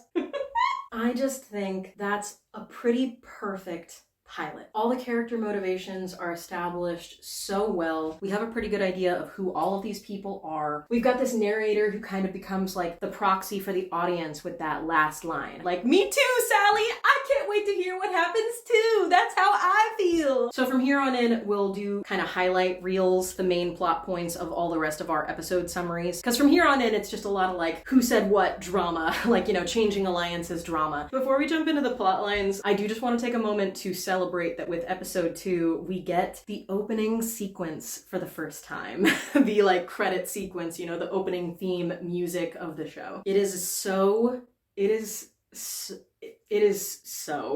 a choice. Very artsy, black and white, moody. There's a female vocal that's just kind of making vowel sounds. Like there's not even like an actual song that they wrote with lyrics, just kind of Enya vocalizations with the tone, again, very much of like the whole soundtrack of the show. They aspire to reach a musical tone of Sarah McLachlan-esque, Jewel-esque, 90s singer-songwriter, female emotions vibes. And over the moody music, these snapshots, these like artsy photographs of the characters just hanging out are fading from one image to the next. It's very much the vibe of like a teacher just learned how to use PowerPoint and is like, you know, setting up like the as we go on, we remember. It's very like middle school graduation slideshow memories photo vibes, but with like Enya 90s music. It's really a choice. It's interesting. There's actually a moment, I think that it was for season 3, they were in talks with the network for getting renewed for the season, and the network had a couple of stipulations. We're not going to renew the show for another season unless you do these things. And specifically the couple of stipulations that they had were about like the tone of the show. The wardrobe and the set has to have more colors in it, was one of the first like things that I remember them saying. Because God, look at how beige this board is. If you're a person who loves like autumnal tones, if you love sweaters and sepia tones and shadows, then that is like very much the vibe of season 1 especially. It got a little bit better with season 2, and then for season 3 they very specifically were told by the network, put these people in some colorful outfits, please, for the love of God. And then they also made them change the opening sequence for the show. They made it like a peppier, more fun. Yeah, it's just so funny that like there's this really moody intro credit sequence that is so droll that the network actually made them change it a few seasons in. That's very interesting to me. Oh, and the only other thing I'll mention about the intro, they gave Scott Foley the "and" credit, you know, like the actor who is listed last in the cast. Everybody else, and Scott Foley. And back in the day, just my pretentious movie snob brain, for some reason, thought that the person who gets the "and" credit is like somehow more distinguished or a different caliber of actor from everyone else. What does that mean? If you're watching this, do you have any idea what that like "and" thing is when like, you know, there's the last person who's listed in the cast of actors? I wonder if it might just be like a marketing thing, like something that agents know that we, the general population, have the perception that the person who is listed as the "and" is somehow more special than the other members of the cast. And so I wonder if maybe it's just something that like, you know, is a negotiation tool.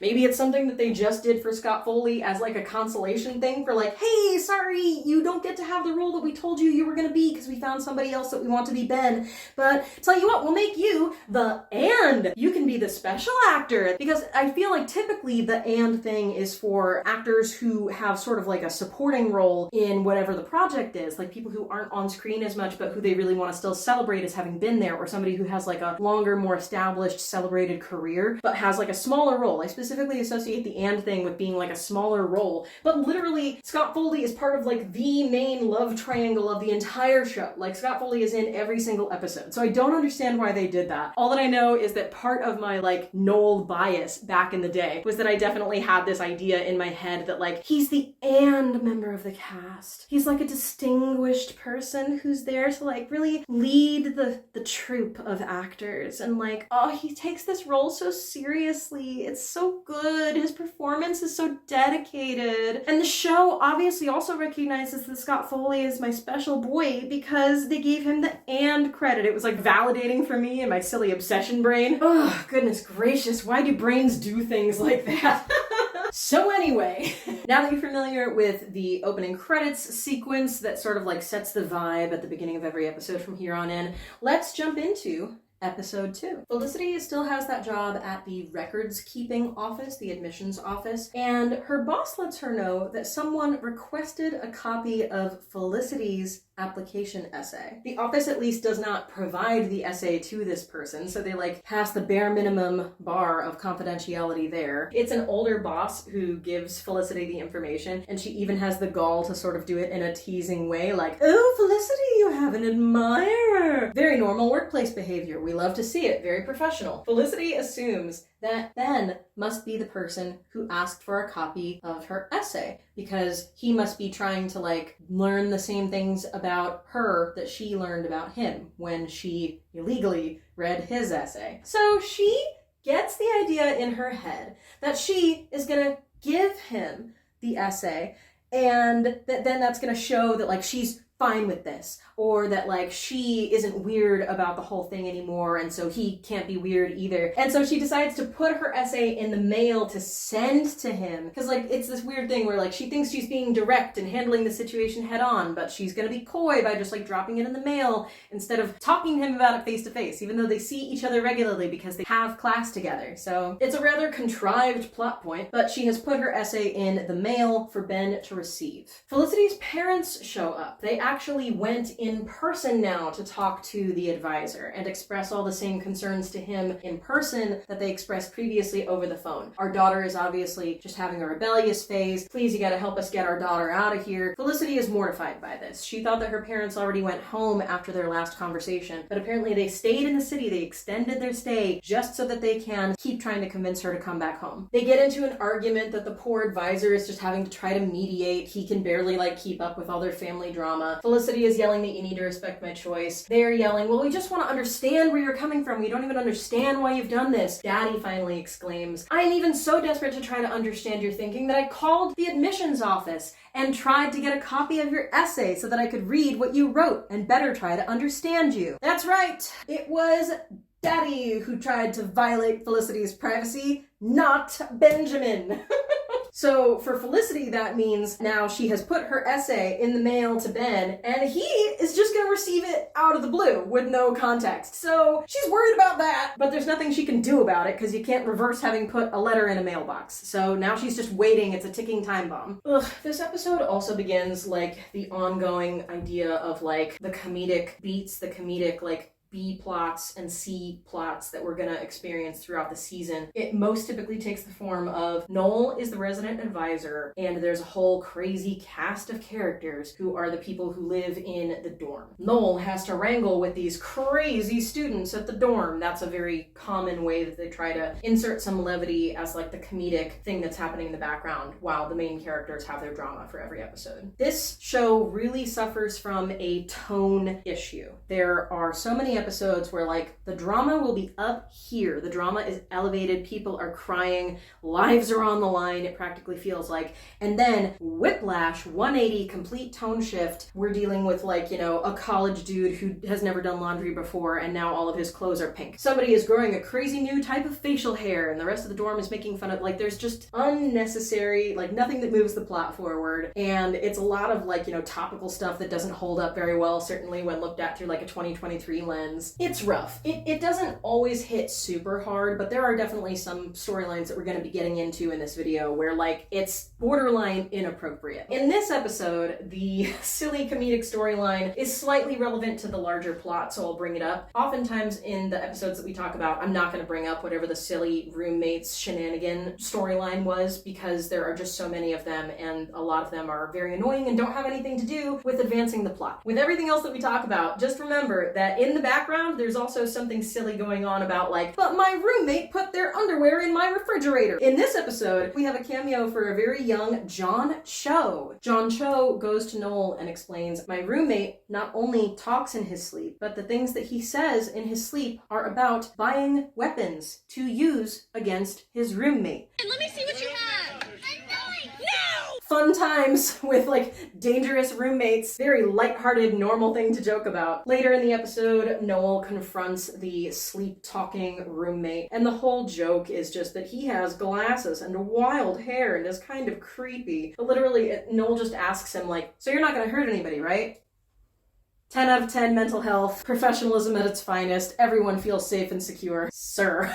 In this instance, the storyline about the dangerous dorm mate is kind of relevant because Felicity, in an attempt to show her parents that she loves her dorm, she loves living in New York, she invites them over to the dorm. While they are there, whoa, shenanigans, you better believe that there's some conversation that comes up about the dangerous sleep-talking dorm mate. So that does not leave the parents feeling any more safe or secure. Later, Felicity is trying again to win over her parents, and she makes an appeal specifically to her mother that does not go over well. She explains, Mom, you know how you and I have always had Tuesday dinners together, just us, mom, daughter, Tuesday dinners. I love that, and I've always loved that we do that, and I miss it. But this past Tuesday, for instance, I was in the cafeteria by myself, and I had a hamburger for dinner, and all of a sudden, it was just like the best hamburger. Does that kind of make sense? I'm kind of trying to talk to you about like independence and like moving on.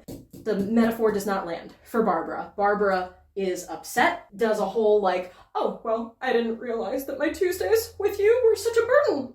You know what? Fine, you should stay. And as a matter of fact, maybe you shouldn't even come home for Thanksgiving because I wouldn't want to burden you.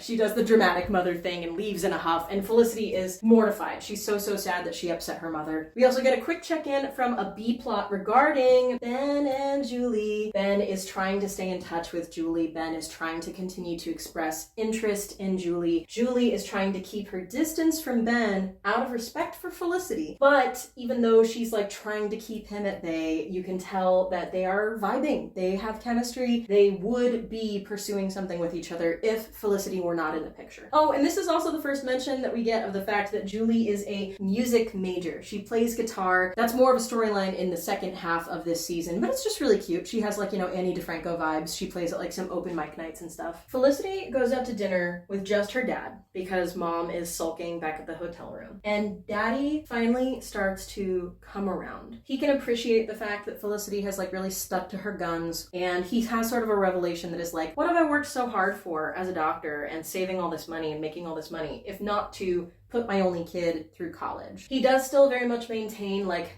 daddy authority status. He explains that he's happy to pay for tuition because that's what he would have paid for anyway if Felicity had gone to Stanford. But since she moved out of state, he only thinks it's fair that she have to pay for her own room and board. She agrees to that. Can you imagine? What a burden. Student debt crisis 2023. But anyway, they reach a really nice truce between the two of them. Felicity gives him a genuine thank you for paying for tuition, thank you for supporting me, and he seems like he's really starting to respect her independence. Felicity is on good terms with her dad. So all that's left now is to also have a nice mom conversation. They find a moment, just the two of them, and Barbara does some really good reflecting on like, sorry I stomped out the other day. I recognize that I'm having a lot of issues right now because like I lived for those Tuesday dinners. That time that I got to hang out with my daughter when you were living at home was really important to me. And I, Mom, have just been freaking out about your independence because like I got married very young, had you very young, and I'm projecting a lot of my own issues onto you. I don't want you to go down a certain same path that I went down in terms of following a boy to a new place, maybe ending up getting married too young, maybe ending up not pursuing the things that you wanted to pursue for your own life, and then projecting all of your goals onto your overachieving kid. At this point, Felicity has confided to her mom about the fact that she did initially come to New York for a boy, and they just hear each other. It's a very nice moment of like, let's stop yelling, let's just actually listen to where each of us are coming from with this. And the two of them also reach an understanding, a truce. Felicity now has the support of both of her parents. The last moment of this episode is Ben just so happens to walk by, so he also gets to meet Barbara. Barbara knows that Ben is the guy, and Ben just gives a little sort of coy acknowledgement to Felicity. He says, so, you sent me your essay. And Felicity is all like, yes, I did. Oh my God, I'm dying. Nerves, embarrassment. But Ben is very cool. He says, you wrote about me. Of course she wrote her application essay about him. Felicity, geez, get a new topic. And you can tell that she's worried that she's about to be humiliated by him or that he's going to be upset. But instead, he just takes it in stride. He gives it the old, I'll see you around. See you around. Oh my goodness. It's like borderline flirty. As he walks away, we get a nice moment of both mother and daughter just like their eyes on him, and Barbara gives a nice little like, well, he is cute kind of acknowledgement. What's that stupid pickup line thing? The you hate to watch them leave, but you love to watch them go. So yeah, that's episode 2. The main things that happen that advance the plot are that Felicity is now on good terms with both of her parents. Good for them. Episode 3 begins with Felicity making a tape for Sally, and she's talking about how tonight is going to be the first big party on their dorm floor. It's Felicity's first big college party. She knows that it's unlikely, but it's just making her really hopeful about the possibilities of a party. You know, maybe a romantic connection. Maybe a romantic connection with Ben. Maybe even Felicity's first time having sex. Very vulnerable daydreams, very much the kind of thing that she would only ever talk to Sally about. There's a ton of just like really silly crush drama in this episode. Felicity wants to invite Ben to the party, but is worried that Julie might feel weird about it. Ben is still pursuing Julie, and Julie is trying to keep him at bay out of respect for Felicity. Noel makes several very sweet, nerdy, romantic overtures towards Felicity that go completely over her head. They're all just bumbling idiots. We've got a B plot here that I really love, which is Felicity taking a class taught by a professor who wrote one of her high school chemistry textbooks. She's like starstruck by the notion of like, oh my God, he wrote my high school chemistry book and now I get to be in his class. She comes on a little strong when she meets him. You can tell that she's sort of hoping that there's going to be like immediate like mentor-mentee energy or like teacher's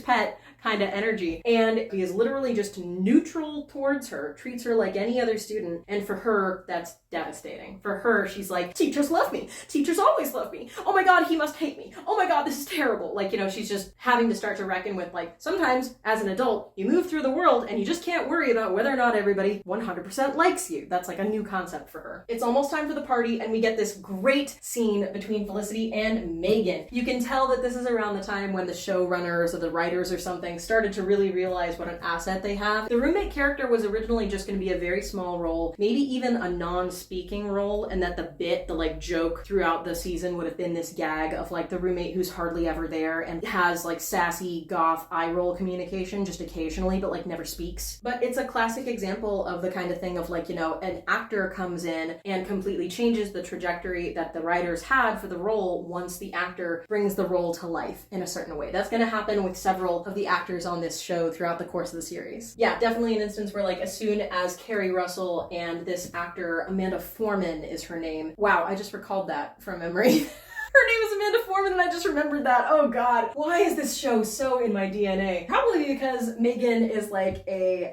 foundational part of hormones that were a brewin' when I was a youth. I've always had kind of a thing for like goth looking women, emo punk looking women, and yeah, the most fun thing about this character is that, first of all, her wardrobe is always so on point, just immaculate costuming. And they also, like, you can see that the writers really saw her character as an opportunity to always just, like, write really scathing insults. This is a very sarcastic, smart alecky. It's so silly to not curse on YouTube. I feel like such a 13-year-old, which I guess is appropriate. Yeah, she's a real smart aleck. In this conversation as they're getting ready for the party, Megan has this great line. She asks Felicity, are you gonna go to the party with Julie, or is Julie going to go with her tiger beat boyfriend? Ben Covington, red to filth. Felicity says, well, Julie and Ben aren't dating. Megan says, I don't know. I see them spending a lot of time together. So now Felicity is suspicious. Shout out to another excellent moment of Felicity's wardrobe, making me feel very seen as an awkward 13-year-old. This iconic shot of her in front of her mirror wearing a long, long sundress and some chunky ass Converse. There's a really sweet moment where Noel shows up at Felicity's door right before the party begins, and he sort of charmingly asks if he may have the pleasure of a dance with her sometime that evening. This is a good moment to change their line to green, actually, because like after episode 1, Felicity was definitely a bit wary of Noel in some small ways because, like, you know, she thinks that he has an unrequited crush. But over the course of the last like episode and a half, not only are they actually becoming like good friends, like she is thinking of him as a friend, she definitely seems to think like, oh, this is just a friend thing, and like whatever feelings were initially there are gone. There's that, but there's also definitely moments like this before the party where like they are kind of vibing on each other, like, and she's starting to acknowledge that like, oh, sometimes flirting can be fun. Wow, who knew? But yeah, this moment that they share at Felicity's door before the party is really, really cute. He compliments her on her outfit because he's a gentleman, and she compliments him. She says, you look really good too, and he has this really heartwarming moment of just being like, thank you, I feel handsome. They're sharing a really nice flirty moment. It's such a nice moment, actually, that Felicity is a bit distracted and doesn't notice when one of the students who is party planning goes to all the different rooms on the dorm room floor collecting tapes so that they can have lots of different kinds of music to play at the party. Foreshadowing. So now the party is underway. We're vibing. Everybody's having a great time. Felicity is nervous, but she's trying to put herself out there and meet some new people. Hanging out at the punch bowl, we make the acquaintance of a new cast member. It's Elena Tyler. And this scene is the perfect way to introduce her. Everybody else is having a great time and like, you know, being a party animal. And Elena just says, I hate these things. A room full of junior high insecurities. Truth!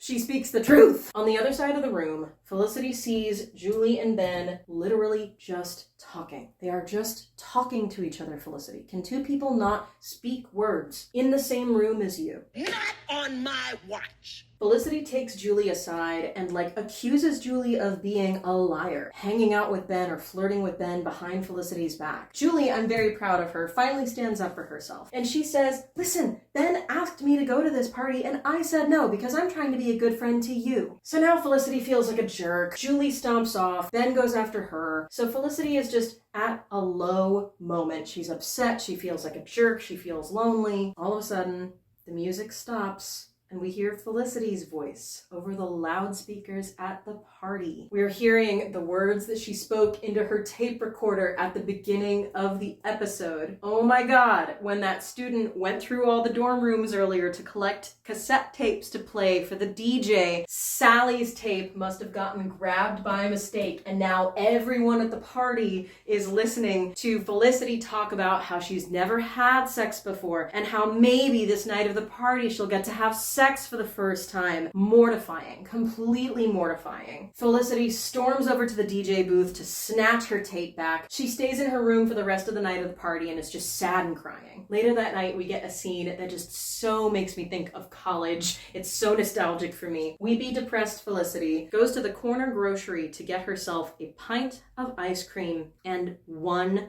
spoon. You guys. This shot, this moment of needing to buy one solo piece of silverware because you're on your own for the first time and you don't have your own silverware. That shot didn't really hit for me until I rewatched the show at like age 19, and it did hit for me. That's like I get emotional every time I watch that scene. At the store, Felicity also happens to run into that professor. He's in the checkout line, and she kind of again makes like a personal appeal to him. Did I do something to upset you? Why do you hate me? And he's so patient as he just explains like, you're trying to be a teacher's pet, and that just doesn't happen to be how I operate. But it's fine. Like, I don't need to like you. You don't need to like me. Adults don't need to have like particular feelings about each other in order to just like coexist. He has a great line at the end of the scene. My advice is, don't worry about me. Worry about you. It's just a great scene. And it feels really good to rewatch the show as an adult and relate much more to the perfectly reasonable senior citizen than to the overdramatic, self-centered teenager. It's a point of view I never thought I'd have, but it feels good. Episode 4! Episode 4 begins with this iconic scene of Noel and Felicity playing Boggle. Comment below if you remember Boggle. In my opinion, Scrabble is worthless and Boggle is the game. So yeah, they're just hanging out being cute little nerds. They're going over their words. Out of nowhere, this man and his heart eyes emoji face, he just leans over and kisses Felicity. She's surprised at first, but very quickly reciprocates. She's into it, and they are making out on the floor, next thing you know. And then in walks Megan. Silly shenanigans time. Oh my gosh, we were making out and somebody walked in on us. Silly shenanigans. Felicity and Noel are so flustered. Megan gets some really good lines getting to give Felicity a hard time about acting all innocent while secretly carrying on a forbidden romance with a resident advisor. The next day in the laundry room, Felicity and Julie make up. Felicity approaches her and she apologizes. She issues a genuine apology this time, and Julie accepts her apology. In the laundry room, we also meet Zach. If you know, you know. We'll get there when we get there. Felicity ends up taking a chemistry class, science class, I don't know, with Elena. Elena and Felicity are both pre-med. They are going to develop a really cool dynamic where Elena is very much the friend in Felicity's life who is academically minded, focused on studying, on a very science-driven, medical-driven career path. And that's just a real nice change of pace from the rest of the people in Felicity's life who are drama.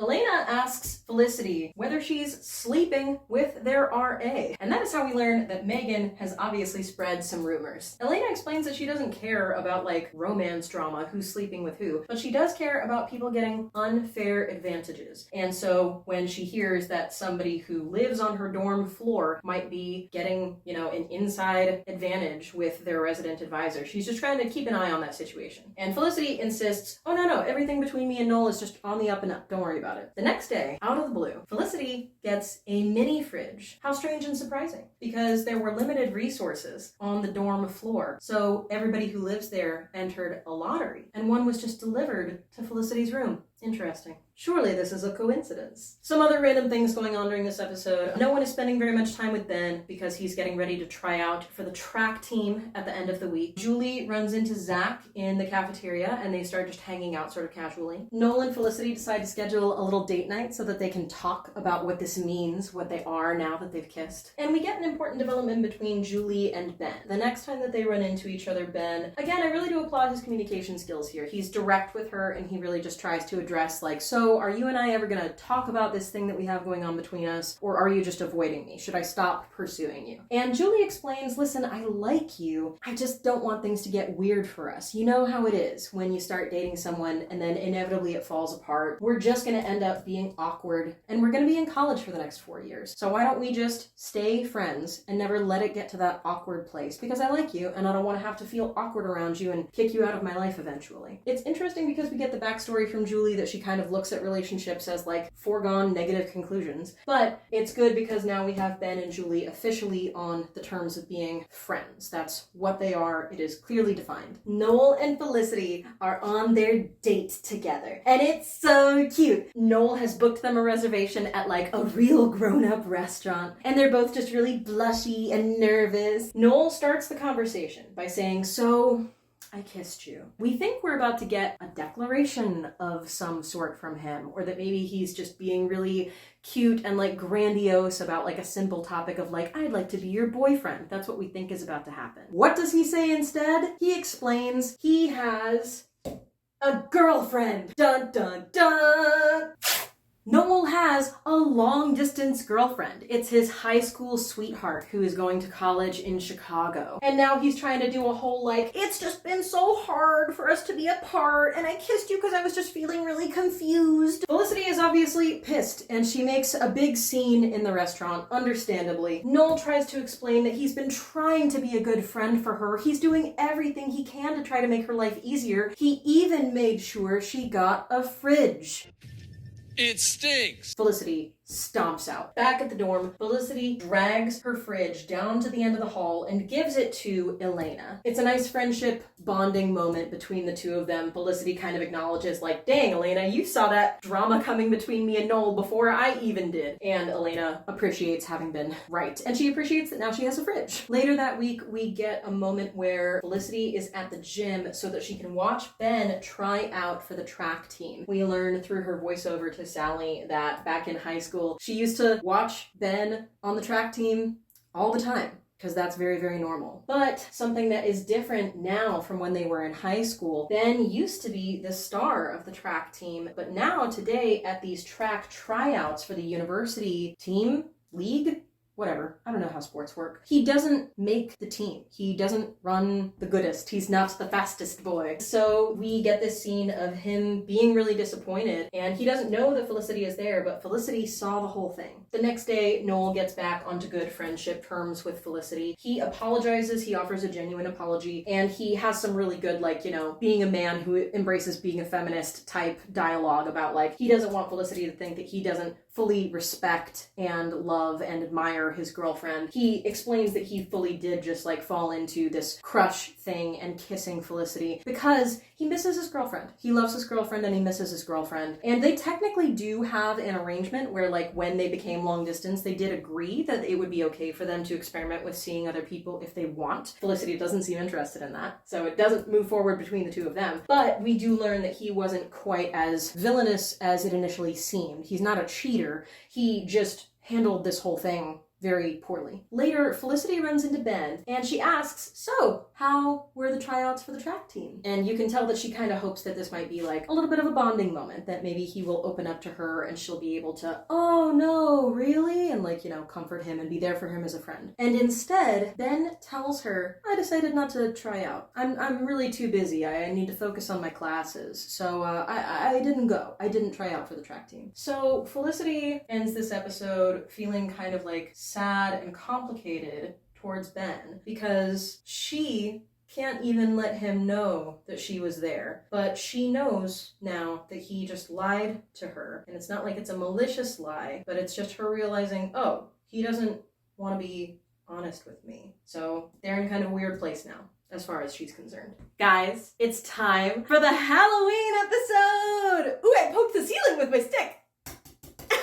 Halloween episode. The show always does a pretty good job of doing something consistently fun for the Halloween episode, for the holiday episodes. This Halloween episode of season 1 is definitely a favorite for me. You know, if you just want some recommendations for like episodes to like drop in and just check out, but not have to watch like a whole season, the pilot is definitely a good one. The Halloween episode is a top tier recommendation for like, it's a pretty self-contained little story of beginning, middle, and end. You can just follow all their shenanigans, and it's just great costumes and spooky vibes. So yeah, episode 5 of season 1. It's a really, really good Halloween episode. The beginning of the episode is a bit contrived. Felicity and Ben walk into Ben's apartment for a study session and they get jumped. Apparently criminals broke into the apartment while it was empty and they are in the middle of taking stuff when Ben and Felicity show up. So they also hold up Ben and Felicity. Specifically, they take a necklace that is of great significance to Felicity. It's the necklace that we've always seen her wear, and the criminals take it. The reason I say this is contrived is because the event of the crime at the beginning of the episode is just used as the reason for bringing Ben and Felicity closer together. Throughout the rest of this episode, they're spending a lot of time together bonding over how scary this experience was. Can't sleep at night. They spend a lot of time up together at night just talking. I feel like there's other ways that we could have accomplished that, like bonding between these two characters without making it about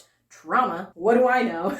Later at Ben's apartment, we also get the introduction of another really cool character. It's Sean! This is Ben's roommate, Sean. This is such a perfect example of a character who was initially just going to be a very small role, and then once the actor was there and bringing it to life and having this great chemistry with the rest of the cast, he was written much more significantly into lots of plot lines all throughout the seasons. We aren't going to get to know him very well in this video, but he's got a lot to do later on. And this actor is one of those guys that you probably just recognize without even realizing it. His name is Greg Grunberg, and he just happens to be buddies with J.J. Abrams. And so J.J. Abrams has cast him in just about everything he's ever done. Shout out again to Mike's Mike in the Lost video. I've never watched Lost myself, but when I was watching the Lost video, I recognized Greg Grunberg as the pilot of the plane on Lost. So yeah, super cool actor, very illustrious career. And our B plot in this episode also introduces one more awesome character, Javier. You guys, it's time for Javier! Felicity needs to get a part-time job, and so she applies to be a barista at Dean and DeLuca, and Javier is the manager who hires her to work there. The coffee shop will now become a prime location for a lot of the dialogue, a lot of the little, like, you know how shows were before there were cell phones, where a lot of the scenes just revolve around, like, people trying to find each other. You knock on the dorm room, oh, I was looking for Felicity. You go to the coffee shop, oh, I'm looking for Ben. The coffee shop is going to become a prime place for some good, like, dialogue moving forward, and an additional place of zany shenanigans. You know, the shenanigans arsenal has now been deepened. The C plots in a lot of these episodes are either Noel, the resident advisor, is having to deal with zany dorm mates at the dorm, or we're at the coffee shop and Javier or customers are doing zany things at the coffee shop. The character of Javier is an interesting one because it's very flamboyant. The character storyline is that this is an immigrant from Spain, and so he's got a very exaggerated accent. It's a very 90s portrayal of a friend of Dorothy's, if you know what I mean. So that aspect of it doesn't age very well. But the actor does bring just a lot of humanity and dimension to this kind of stereotypical role of, like, you know, the fruity friend. And you can especially just tell that this actor is like an improviser, really brings that live energy. Most of his scenes are ones where you can really tell that the director just waits a minute or two to call cut at the end of a scene, because you can always count on this actor to do some sort of spontaneous shenanigan that makes the other actors in the scene give a really genuine laugh.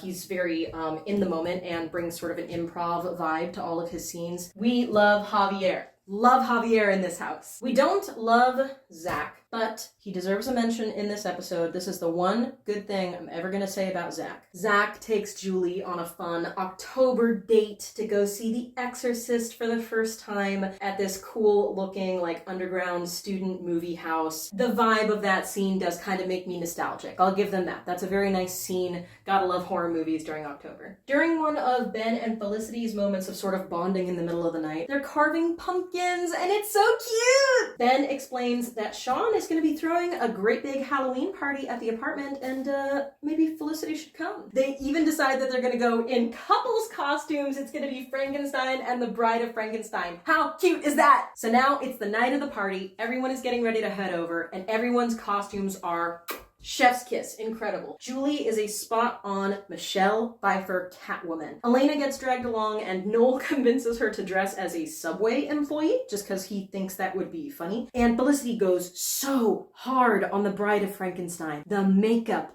the bandages around the hands, the hair. I do not know how they got all of her hair to stand up on her head like that. So they all head over to the party, but when Felicity finds Ben, he's not dressed like Frankenstein. He's just wearing a suit. He gives some lame excuse that Sean decided that they should all go as the Rat Pack, but he's also been acting really weird and distant towards Felicity ever since the night that they kind of really bonded over carving pumpkins together. So she's picking up on a strange vibe from him. Not only that, but later on in the episode, Ben even has the nerve to canoodle with a girl who's dressed as the Pink Power Ranger. It's a stupid little in-joke that they did for the show, because the actor who plays Julie, Amy Jo Johnson, she was the original Pink Power Ranger. So, you know, they've got the scene that they're filling with a bunch of costumes. We need a girl who's going to be dressed in a hot costume for Ben to flirt with. I know, let's have it be the Pink Power Ranger. So Felicity is having a bad night. She has too much to drink, and she just mopes for a couple hours. Eventually, she wanders off to try to find the restroom, and she encounters Ben fully making out with the pink Power Ranger. Devastation! We get this really great shot of a weepy bride of Frankenstein just running home through the dark October streets. Carrie Russell is giving the perfect crying party girl performance. The runny mascara tears are flowing. I love this sequence. It is so authentic. It is so true to life. Noel sees that Felicity is upset and he goes to comfort her. They talk it out for a while and then she throws up all over his subway costume. It's perfect. Felicity really calls Ben out about all of this a few days later. She points out, you were only distancing yourself from me and trying to push me away because we were getting closer. We were starting to have something authentic, and that obviously just freaked you out, so you were trying to push me away. And initially he's really dismissive about the whole thing, but then he realizes that she was right. He owns up to it. He goes to the coffee shop to apologize to her. He explains that he does have an issue with getting close to people, especially people like her who make him nervous. His words, not mine. As a token of his apology, he gives her a gift. It's a new necklace, because he remembers that the necklace she used to wear was taken by those guys at the beginning of the episode. The next few episodes, episodes 6 through 8, are not favorites of mine. I often just skip them altogether. And when you skip them, it doesn't even really have that much impact on like the broader arc of the season. That's part of the reason I don't like them, is they don't really move anything forward narratively. But we're gonna power through, and then our reward for episodes 9 and 10 are gonna be some zany holiday hijinks. Hi, it's Editing Chloe, and I changed my mind. As I go through the footage for that section where I discussed episodes 6 through 8, the tone just falls really, really hard because I hate those episodes. So I got into a bad mood when I was talking about them because I have no poker face. So let's not put ourselves through it. I wrote these notes to try to have like a very bare bones, the most basic Cliff Notes version of what you need to know about these next few episodes. And we'll just talk about it here very, very briefly and then jump into the better episodes 9 and 10. Shall we? Let's. The reason I hate episode 6, it's all about this infuriating storyline where Felicity writes a paper that Ben had originally written to turn in for their poetry class. He didn't ask her to do that. She just takes it on herself because she has some notion that she's doing something to help him get a better grade. The professor, of course, sees right through the plagiarism attempt, and Ben gets in so much trouble he nearly gets expelled. And Felicity's behavior throughout the whole episode is just deplorable, first of all. Like, she doesn't take responsibility for it until the very last possible second. And it's also completely out of character and unbelievable, in my opinion, because she is a nerdy person. She's always been very into academia. She surely, first of all, just morally wouldn't feel good about cheating, and just practically for being a person who's always been very invested in her education, she surely knows that generally things like plagiarism are taken very seriously, especially at the university level, where there are things like disciplinary boards and hearings about topics like plagiarism, and people can get expelled. Like, it just doesn't make any sense that they did that for her character. It's so, oh my goodness. To say nothing of the fact that she did that behind Ben's back without Ben's permission and putting Ben in such jeopardy. For me, that's such a huge breach of trust between those two characters that it doesn't make any sense to me that Ben ever is willing to have anything to do with her ever again. Like, what weird writing about like the relationship developing between those two characters. Like, why does he ever even talk to her again? It makes no sense. And to top it all off, the most annoying thing is that the whole storyline doesn't even have any permanent impact on the story. The only real thing that kind of happens is that Ben is very mad at Felicity for a while, but they just kind of drift back together over the course of the next few episodes anyway. So like, it really has no impact on the broader story. It was a completely useless storyline that didn't even make any sense. Oh, the only other thing that unfortunately happens in this episode is we get more introduction to Blair. Blair is a guy that Elena met at the Halloween party, and they are going to be getting closer and kind of starting to date over the course of the next few episodes. He's awful. I'll tell you more about that in the second half of this season if we get there. Is there hair in my face? Probably just that there's a microphone in my face, but something is tickling me. Fascinating content, Chloe. Awesome. All right, now we are up to episodes 7 and 8. These are called Drawing the Line, parts 1 and 2. It's time for very special episode vibes, after school special vibes. We're getting into a topic that is not YouTube friendly. This platform allegedly has a rather nebulous habit of doing things like or to videos that include certain words. So we're going to discuss this carefully for a moment. To start off with, I'm going to put a content warning up on the screen right now to let you know what the topic of these 2 episodes is.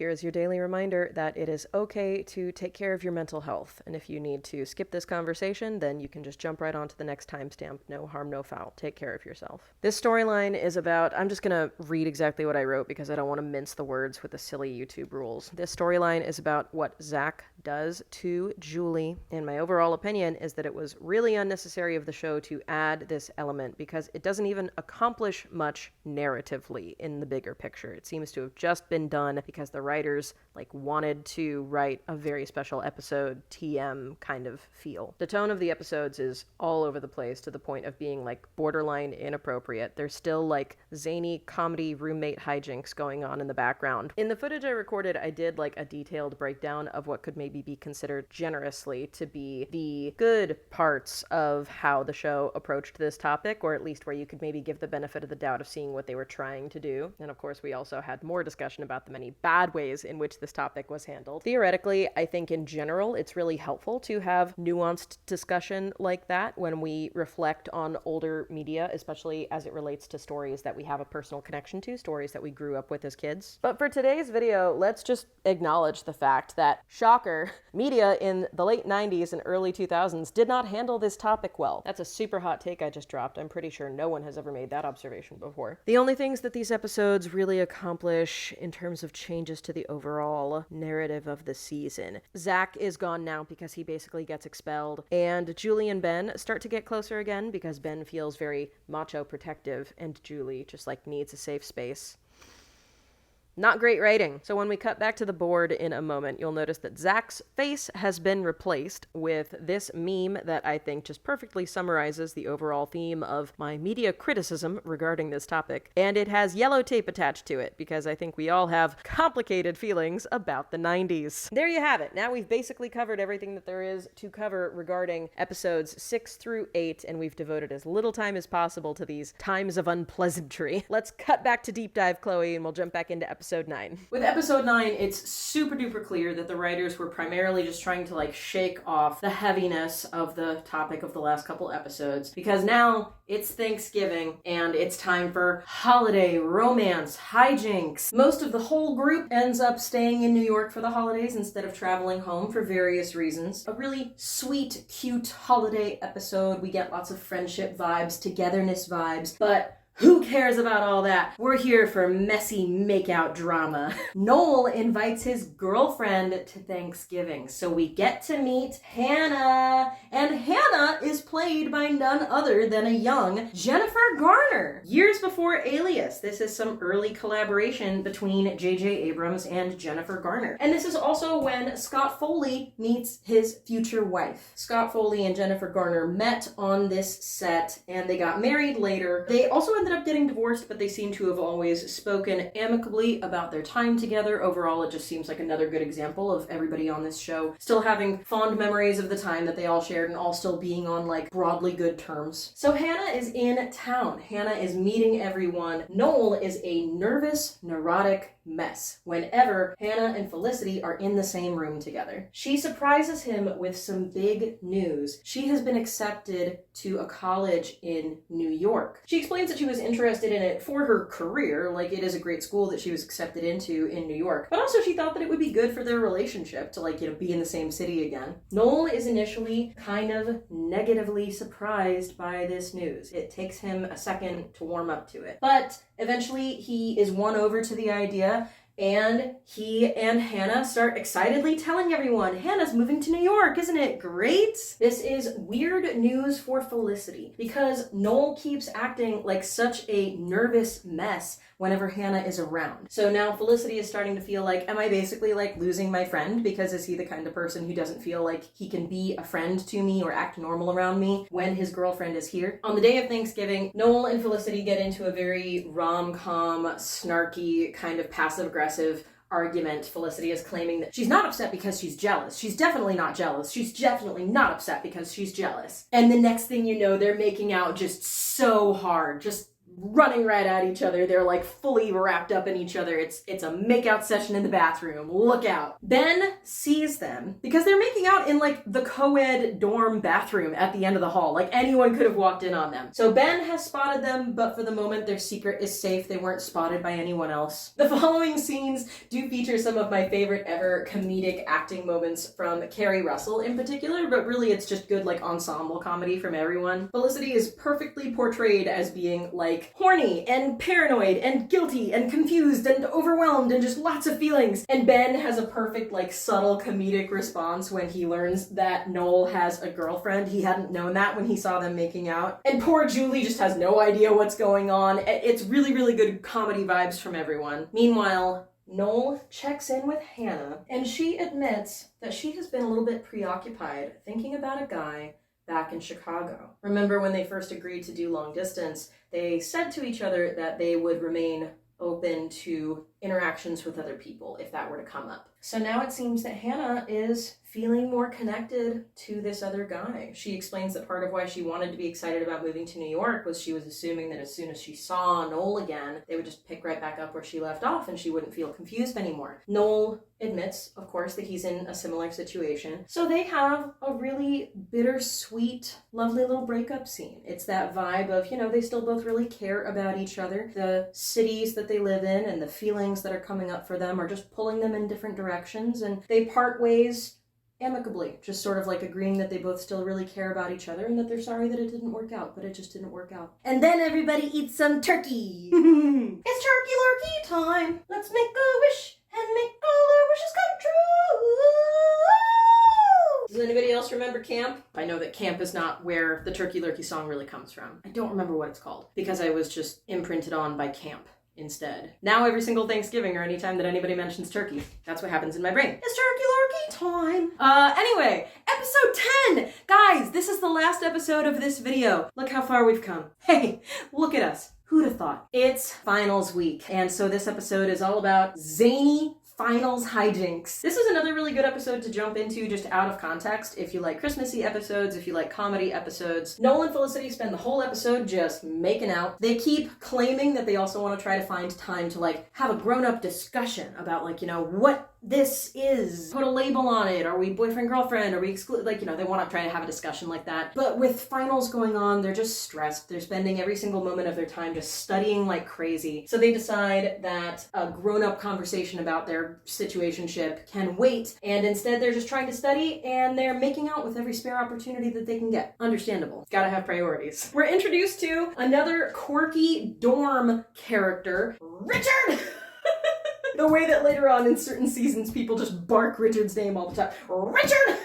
This actor is great. Yet again, we have a role that was initially intended to be just a small bit, maybe not even recurring thing. And then as soon as that actor shows up and just brings the role to life and you have the chemistry with all the rest of the cast, Richard ends up being somebody who's very prominent in more storylines later on. In this episode, we have zany Richard trying to barbecue in his dorm room. So Noel, the resident advisor, has to tell him to knock it off. That's often the dynamic with this character, is Richard getting up to hijinks and the other characters having to tell him, stop getting up to hijinks, or your hijinks are annoying. He's the annoying guy. And in this season, primarily, he is very much the foil to Noel. Noel is the RA who always has to tell Richard to knock it off. Most of this episode is spent at the library, and there's a really great framing device. It's a countdown screen that appears several times to show us how long until finals and which area of the library we're in. And whenever characters are in the silent reading room, they're whispering, and the dialogue is printed out on the screen because we can't hear the characters. They're supposed to be whispering. At one point, Noel and Felicity are making out in the stacks, like you do, and Noel realizes they've been spotted.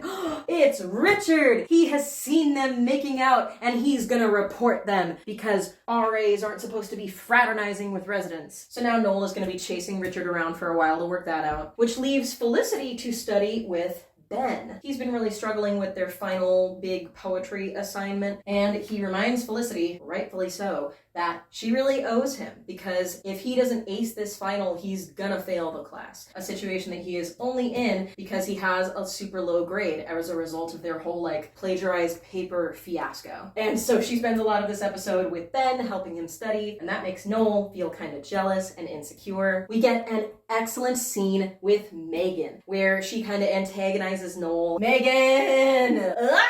Look at her! Just honestly, take a moment and just look at this woman. This woman is my goth queen. I would do anything for this woman. She gives him one of those supplements, you know, the like a shady powder that you pour into your water, and it's supposed to be like a super energy focused thing or like help you study. You know, you just end up with like black market horny goat weed kind of thing. Sure enough, Noel takes the supplement and he has a really bad reaction to it. It's making him like super duper hyper. He's maybe having some kind of allergic reaction to it. He's not himself now that he has taken this thing that Megan has given him. The zany antics of the episode really build to a peak when Noel sees Ben and Felicity studying in the silent reading room, and in a fit of jealousy and exhaustion and the influence of the weird supplement thing he took that's made him so hyper, he bursts in and he yells at them, and it's so silly, but it is really one of my favorite like visual gags in the whole series, because of course this episode has previously established that in this room the dialogue is shown on the screen because everyone whispers, "But now we're yelling!" and the words are still being shown on the screen, but they're like in angry caps lock now. I'm sure that I'm just showing my nostalgia bias, but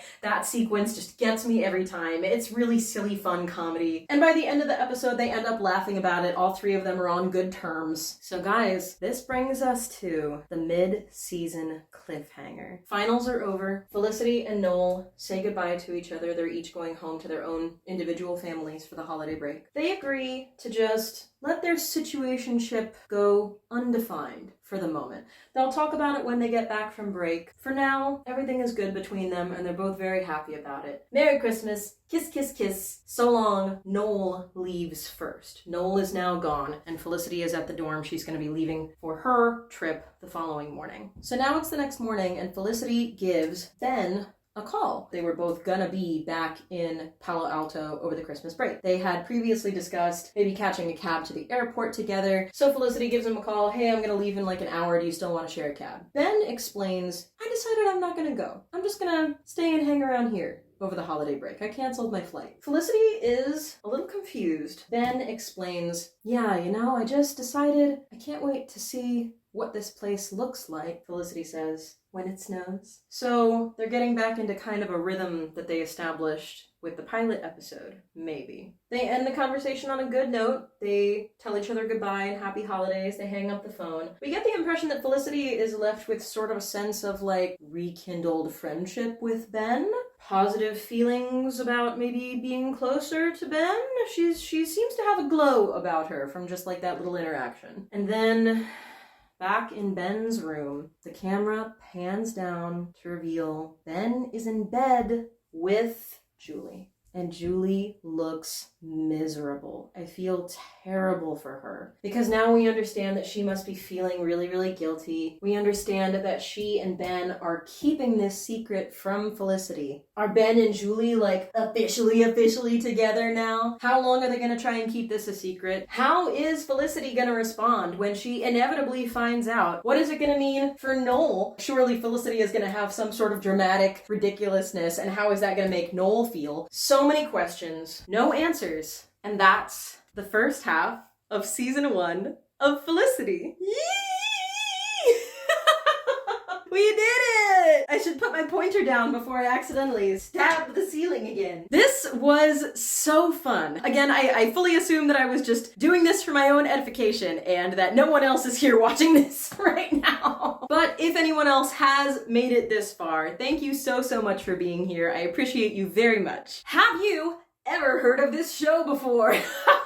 If you do remember this show from like back in the day, what were your impressions of it? Were you somebody who really like followed the show or enjoyed the show? Or were you someone who made fun of people like me who liked this show? And maybe in the comment section we can try to avoid spoilers, like maybe just begin your comment with a little spoiler warning before you go off. But if you want to participate in like a more detailed conversation about the plot, if this is your first time being witness to all of this, if you want to do any theorizing about like what do you think is gonna happen next, that would be fun to chat chat about in the comments. If you have seen the show before and you know what all is coming down the pike, do you want to go off in the comments about like what some of your favorite silly storylines were? If you were to see more videos like this about the future seasons, what like the really memorable moments from the show were that you would want to look forward to hearing about? If you would like to check out any additional information about me, the description box has my social media stuff and my Patreon. I try to always just include some like mental health resources or community resources if there's anything that you need that you would like to check out in the description box. And it's a great time to subscribe if you haven't already. I've been on a break from the channel for a little bit, but now